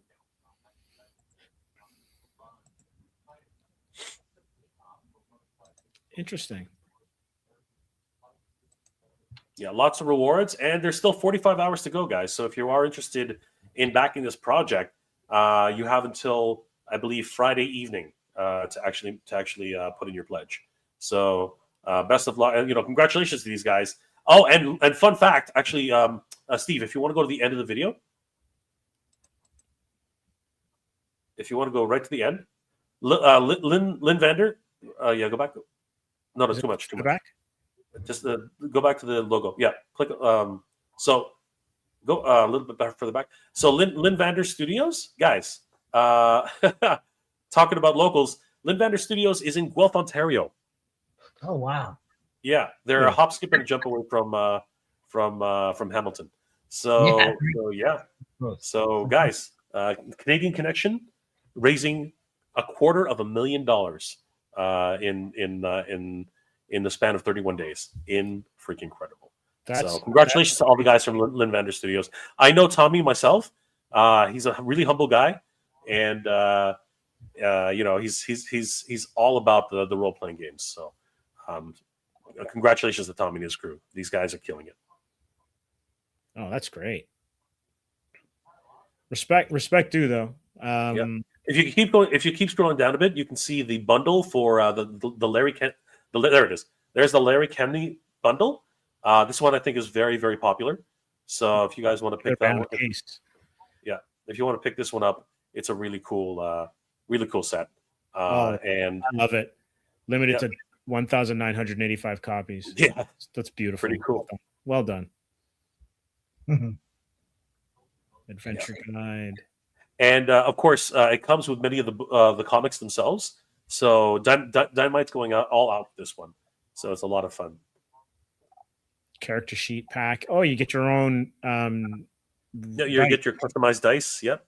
Sweet. And then your dice tray. Dice tray. Yep.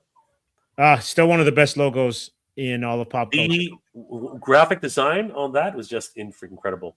One of the absolute classics. So yeah, really looking forward to this in terms of like independent projects. Obviously, it's not as independent as because it's connected to Dynamite, but it is in terms of comics, this is a great segue into comics, by the way. So it's really great, guys. I encourage you to look it up. It is the Thundercats RPG. So guys, definitely check it out and support the project. It is blown out of the water. They've hit all their extra goals. So everyone's getting a lot of great stuff for this project. So absolutely. Like that's stunning. Absolutely. And speaking of comics, we're going to take a look at what 2026 has in store. Some stuff caught me off guard because we got a little bit of the stuff on the back end of 2025, but like there's a lot going to be going on this year for comics.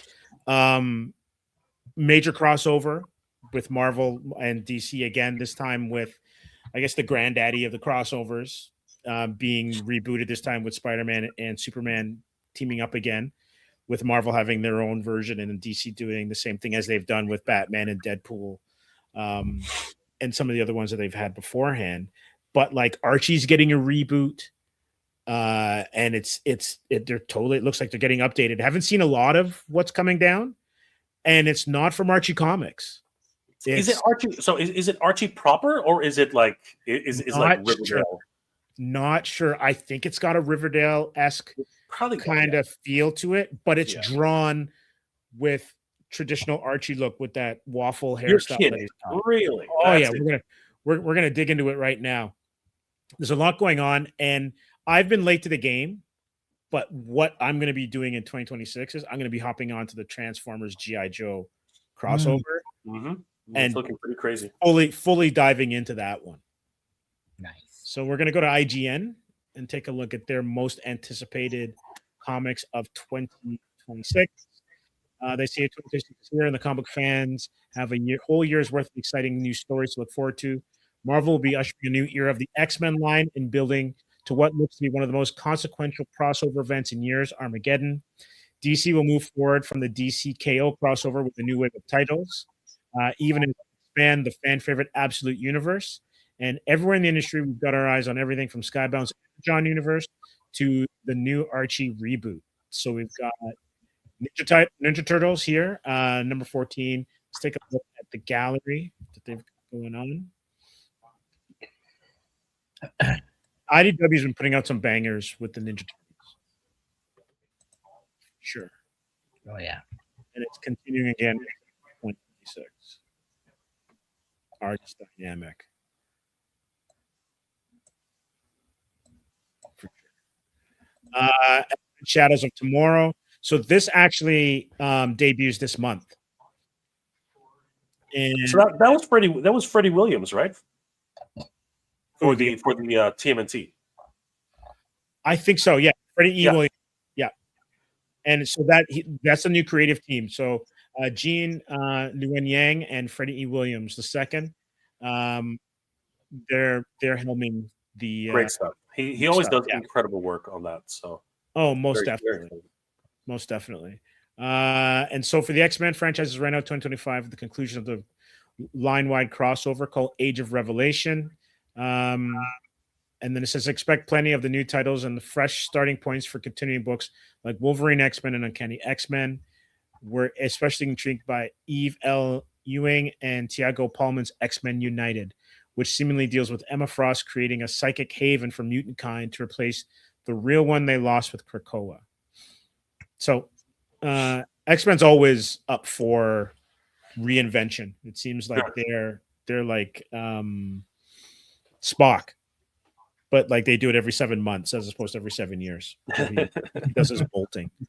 DC Next Level, we covered this earlier on or late last year. So their initiative, their all-in initiative is on fire. And so we're getting Lobo, Batwoman, and Terminator books. And their absolute line is still rocking. I actually picked up the Batman Wonder Woman crossover and gave that a read. So I have to pick up where Wonder Woman goes into Batman's book. And it's a lot of fun. It's what they're doing and the way that they're kind of just changing things up. It's really exciting. We've got the Archie reboot, so you can see the all new artwork, kind of like off of the Dan Parent traditional kind of look that they've got. And this stuff is coming out of, believe it or not, it's not Archie Comics. I think, who's it coming out of this year? This time. But it's going to be. What's the title called? It's just basically Archie Comics. It's a new with a new Riverdale line quietly fading away, and horror books like Afterlife and Archie coming out very infrequently. But all that changes in a big way in 2026 when Archie is teaming up. Yeah, it's Oni Press. So Archie Comics and Oni Press are teaming up for this new Archie in 2026. Crazy. So that's going to be really interesting to see what they do. So the stated goal is to give readers the Archie franchise's answer to All-Star Superman, and we couldn't be more thrilled at that prospect. So that's interesting. It's an interesting take. We've got Armageddon, Witness the Origin of the End. So this is where the X-Men, and this is the crossover that's going to have X-Men and Avengers and everybody else in it. And obviously this is their way of kind of mirroring what's going on in the movies, because you're having a massive crossover on the page as well as on screen.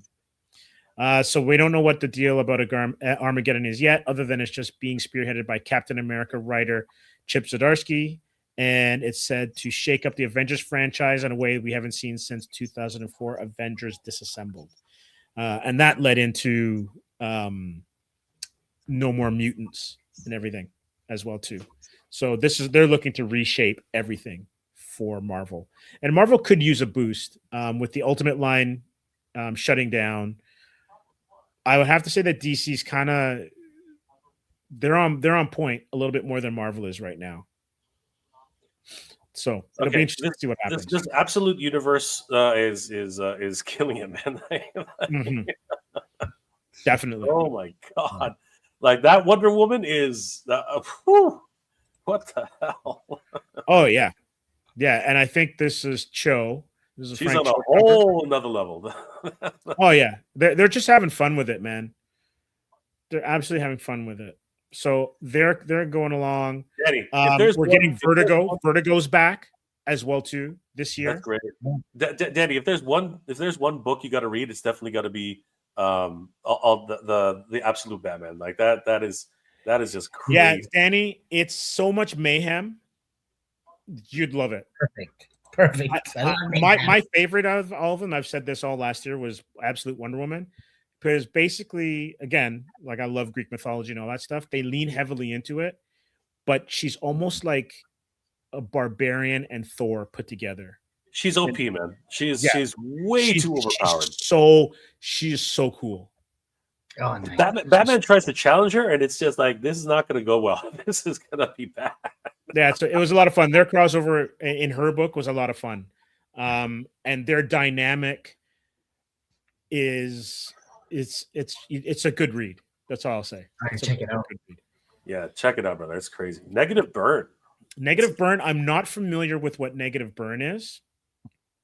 But this is coming out of this is a Zoop crowdfunded book. So art by Joseph Michael Listner. Says, fortunately, the series is making its long overdue return. So I guess it's by Joe Pruitt, and he's crowdfunding it. So we all know what that's all about. Yep. So support this one. The creative talent pool for this latest volume is certainly impressive enough, including Mike Allred, Marguerite Bennett, Brian Boland, Mike Carey, J.M. DeMatteis, Francesco Francavella, and Phil Hester, among others. Joe Jusko is involved with it, so absolutely star-studded. We've got Imperial Guardians. So this is Hickman's. Hickman did an Imperial in 2025, and there's actually currently a Nova series going on right now, which is a lot of fun. So this is Marvel going back into space. The one I'm looking forward to, though, is New Vertigo. So there's a brand new Vertigo imprint from Image Comics. And let's take a look at some of the beauties that they've got here. So we've got 100 Bullets is back with the US of Anger. Nice.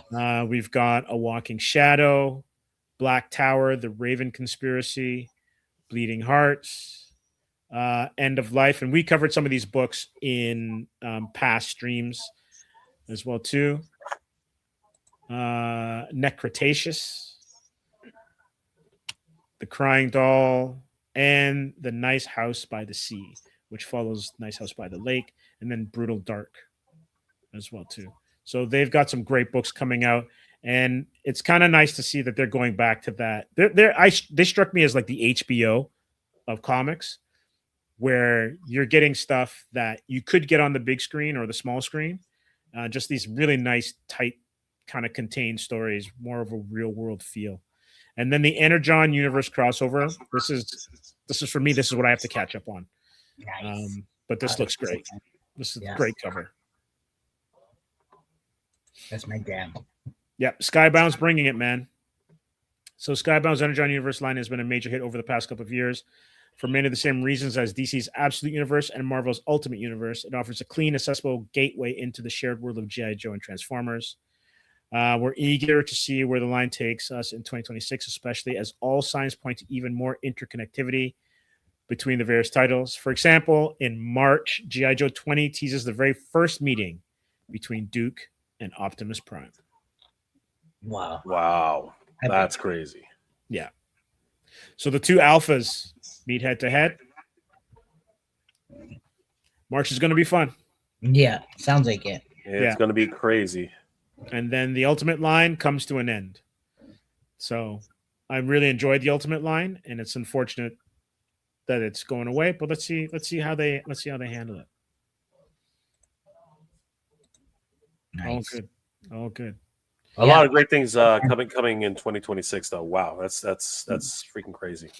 Oh yeah, and then like when you think of like the small screen, Monarch is coming back. We've had that's a good one. Yeah. Idris Elba's series Hijack gets another season, so that I think is on Apple. There's a lot of stuff that's coming as well too. For sure, Brandon, I agree with you 100%. Such good comics. Anyone that says that comics is kind of dipping, it may be dipping in certain ways, but the talent is there, and you just got to dig to find the stuff that's awesome. There's a lot of stuff on the independent scene. We've got creators here that are making good product, so support them. Obviously, we have tons of talent here in Southern Ontario. And hold on a second. Speaking of Southern Ontario, you dudes are Canadian. I live next door to Guelph. Yes, we're all Canucks. Yeah, you got it. Unfortunately. Speak for yourself, bro. I got maple syrup going through my veins. It's all good. Yeah. There we go. Yeah. But the independent scene, the mainstream scene, and with things like the Archie reboot and Vertigo, it's going to come down to what do you buy? Yeah, exactly. Yeah, there's a lot. We're spoiled for choice, I think, at this point. So which is a great place to be in right now. So, yeah, absolutely. Well, gents, we're going to wrap this up in a couple of minutes, but I just want to give you another opportunity to talk about the Action Figure Comic-Con coming up on January 31st at the Japanese Cultural Center. Yeah. You know what? Give us a little bit more info. Sure, but I also did want, taking the opportunity. Obviously, we're here at the Comics Asylum, and we really want to give you guys some exclusive looks at certain things. Danny, do you think we can showcase a few new elements from El Dragoon? I think that some of the that'd be fantastic if you've got that. That'd be a great way to end off the stream. What do you think, Danny? Should we tease a little bit? All right. Okay. All right. So as the kid used to say, do it. All right. So here is some crazy artwork from our good friend Sebastian Navas, who has been hard at work bringing us some of these crazy new visuals. So here we go. No words, but you can see the dynamic nature of the page. I mean, not even going to explain what's going on here, but yeah, there's a lot of elements happening here. You can see so many different things, part of the actual mythos itself, but you have to definitely dive in deep for this one. That looks great. But before you go ahead, I just want to thank Brandon for becoming a new member. Oh yeah, thank you. Huge thanks to Brandon. Thanks, Brandon. Awesome. You're helping. Thank you. Really supporting the channel. Thank you, guys. That is phenomenal. Oh, and the colors make it. Yeah, the colors. Oh yeah, that's great. Yeah.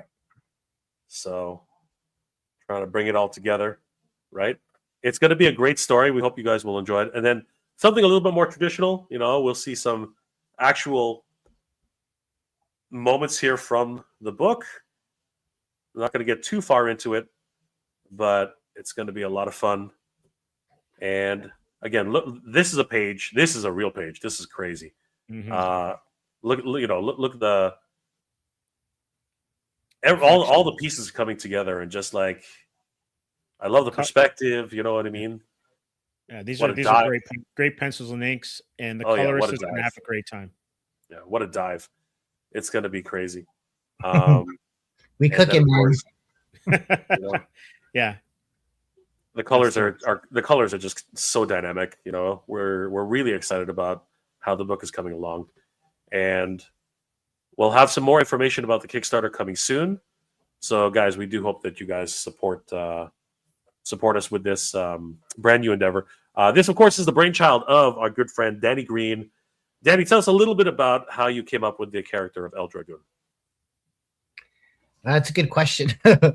Well, it's something that I dreamt about this character many years ago, and initially it was supposed to be kind of like a Batman /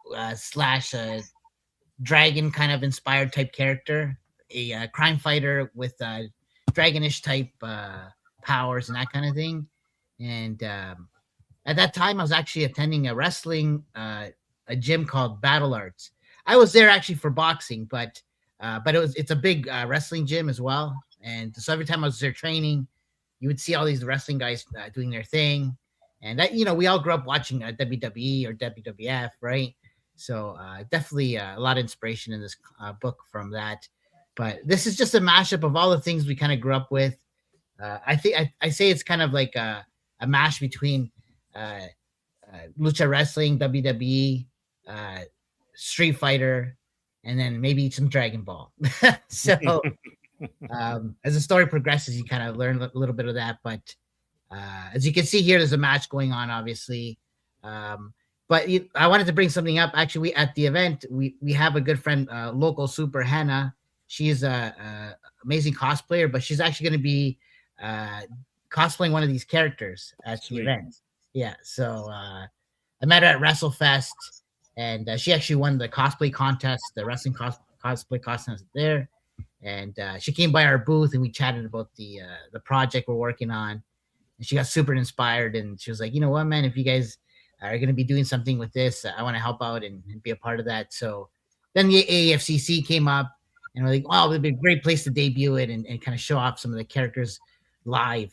So, but it's basically about a luchador wrestler named Juan Juanes, who he's at the peak of his career, and then something tragic happens to him where he basically leaves wrestling for a very long time, and then something happens in his life that basically draws him back to wrestling and having to go back into training, and he figures out that he's a part of something bigger in the world, and basically the story's about that, following his adventure and him kind of figuring out his past and that kind of thing, and leading him to some crazy adventures and matches. So yeah, it's pretty cool, man, and great team behind it.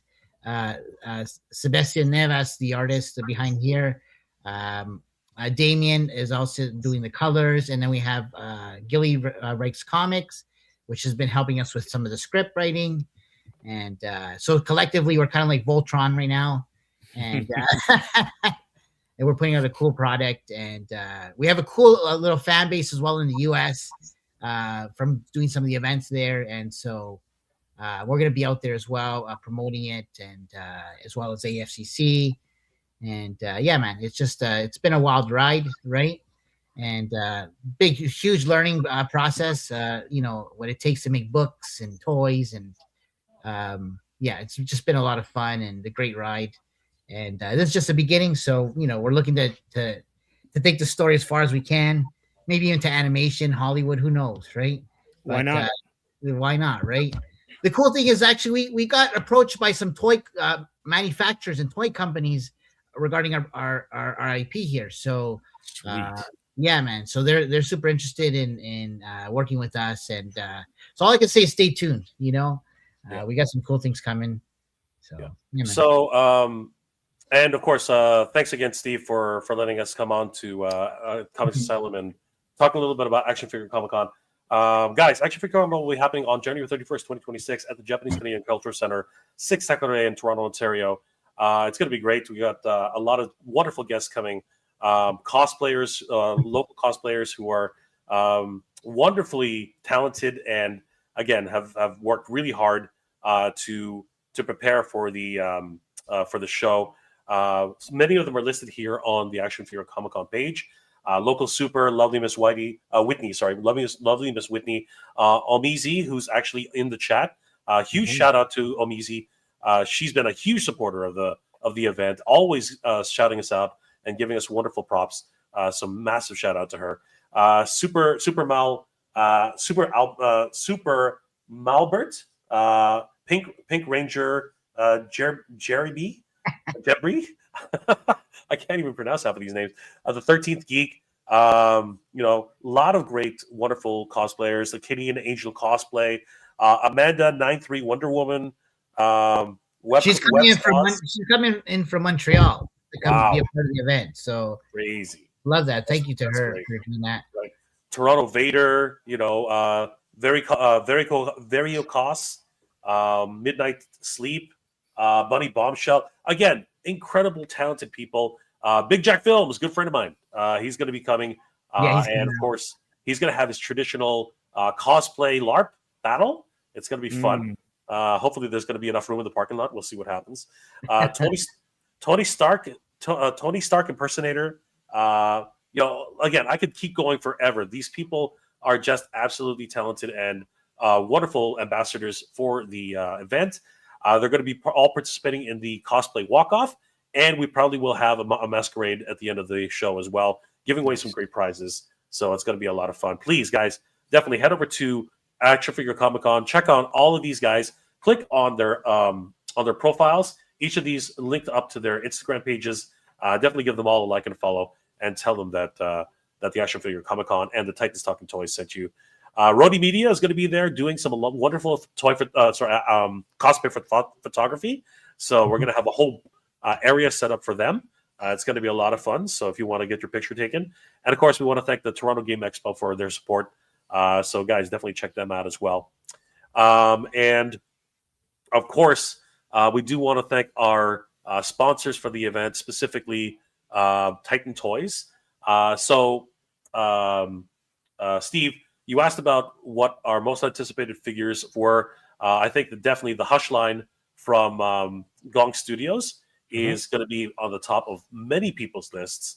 I mean, this they've just been making waves on this. I mean, look at the Superman from Hush.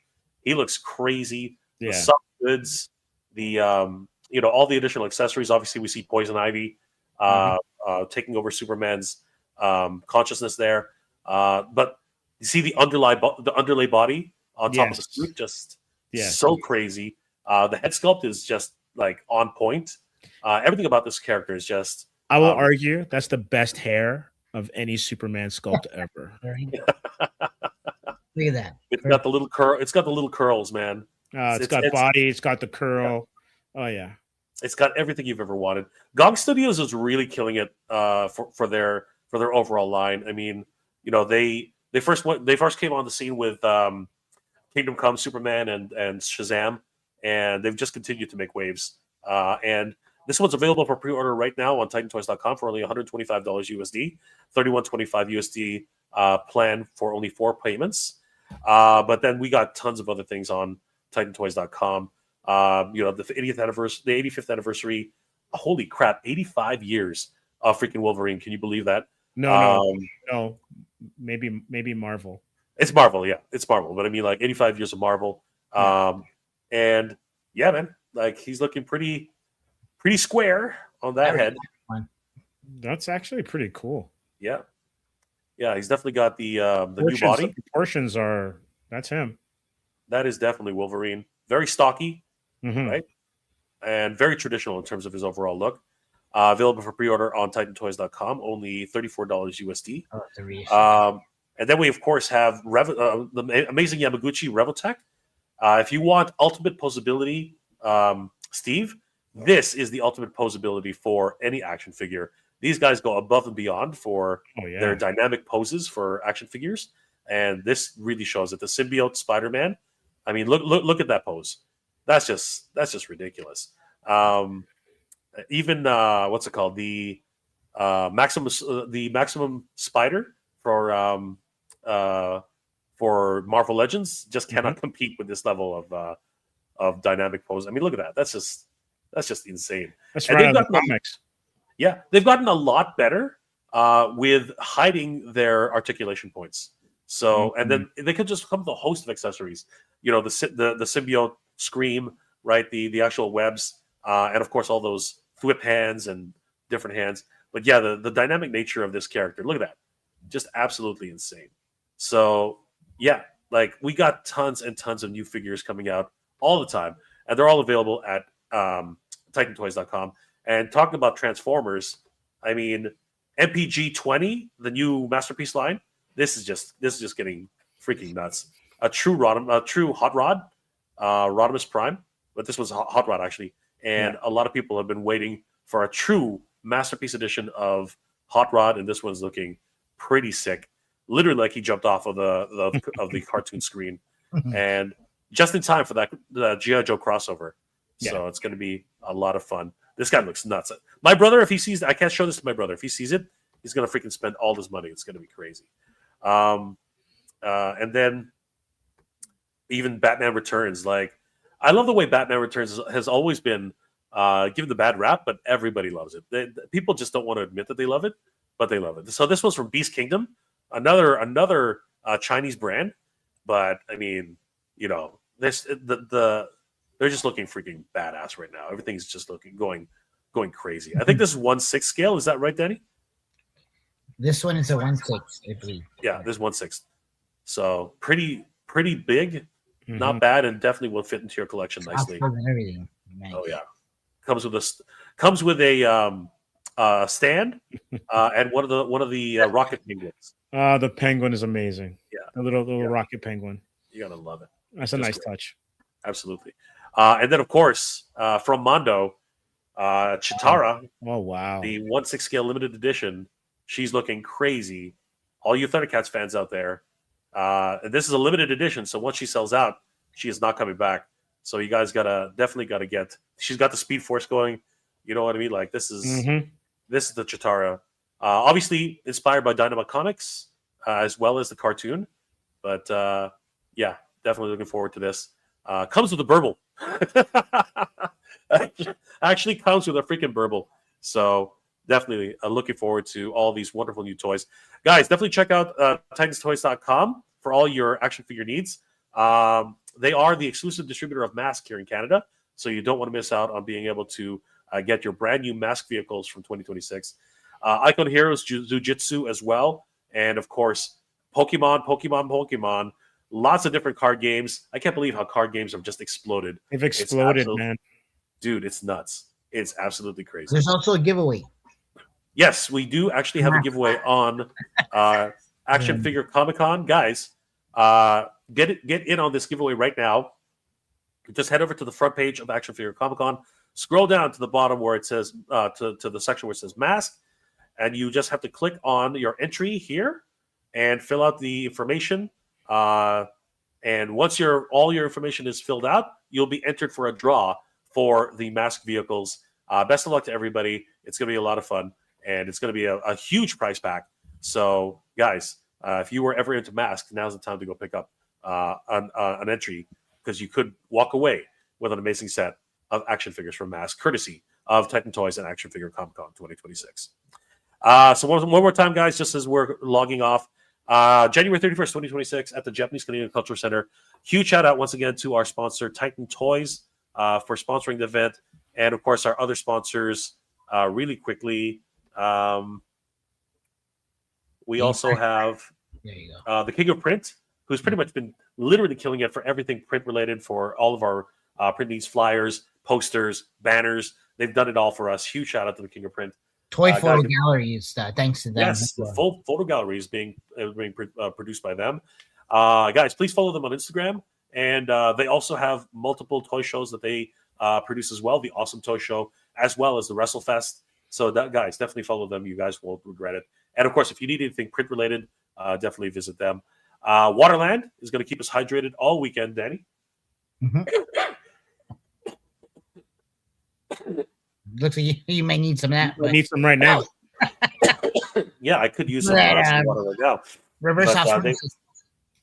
But Danny, they will keep us hydrated all weekend long. And talk to us, Danny, about JTI boxing.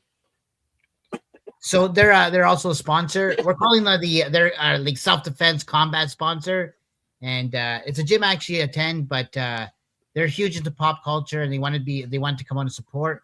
They're going to be a part of some programming as well, where you'll actually be able to visit their booth, and maybe they'll show you how to punch and hit stuff. So that'd be kind of cool. Yeah. So there's gonna be a little game there where you'll have to go visit them and do a little something to win some prizes. So yeah, it'll be cool.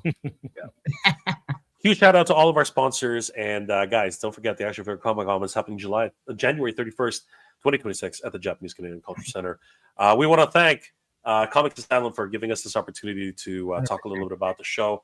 Thank you, Steve, for everything. It's been, as usual, it's always a blast hanging out here with everybody at Comix Asylum. So, no, it was great, and thanks. It was good to see you guys again, Danny, Mega J. You guys are always welcome here. Thank you, man. No need to ask. Just join in, jump in, talk geek stuff all day, all night. Doesn't matter. This is great, and I can't wait for the 31st. You guys are doing a great job putting on the show. You've put together a great format, and the guest lists and the sponsors, everything just is like it's popping. So I can't wait to be there. Yeah, guys, share as much as you can, get the word out. Buy your tickets online. You'll save a few bucks by doing that. And we will have some group purchases. Like if you have a group of 5 or more, tickets will be cheaper at the door and that kind of thing, right? So we do have some actually community groups coming out, that kind of thing. Some charity type things coming out as well. So, anyways, the Toronto Ghostbusters will be there, right, Danny? Yeah, that's another one. So it's going to be fun. We're trying to figure out where to put their Stay Puft. He's about 30 feet tall. The Ectomobile will 100% be there, though. You'll be able to see the Ectomobile in person. So take some pictures, guys. So, yeah, guys, it's going to be a lot of fun. dress warm. It's going to be fun. But we will have some sort of coat check so you guys can be comfortable all day long. So again, thanks. Huge shout out to Comics Asylum for letting us have a little bit of time to talk about this. Absolutely. And I want to thank everyone who joined us tonight, everyone who commented. Thanks for joining the community as well. Those of you that did, make sure that you like and subscribe to all of our platforms and stuff like that.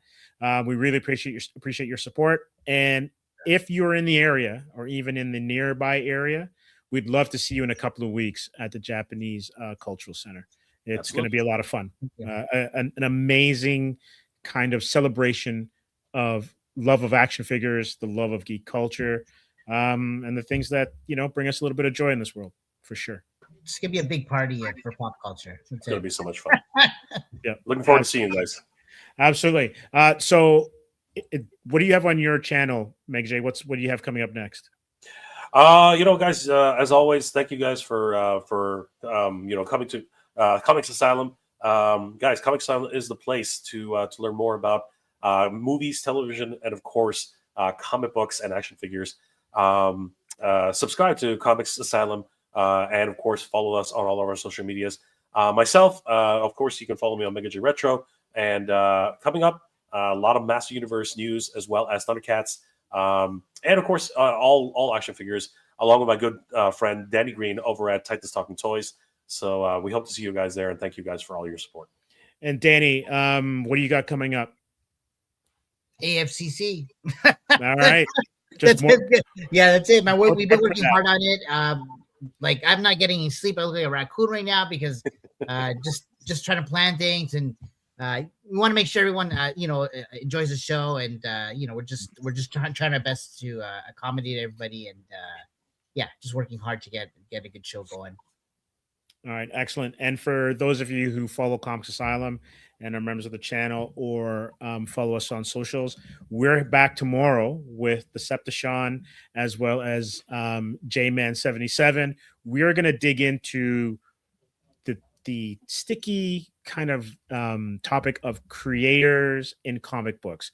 Who is responsible on a team for creating some of the most iconic characters you've ever encountered and read?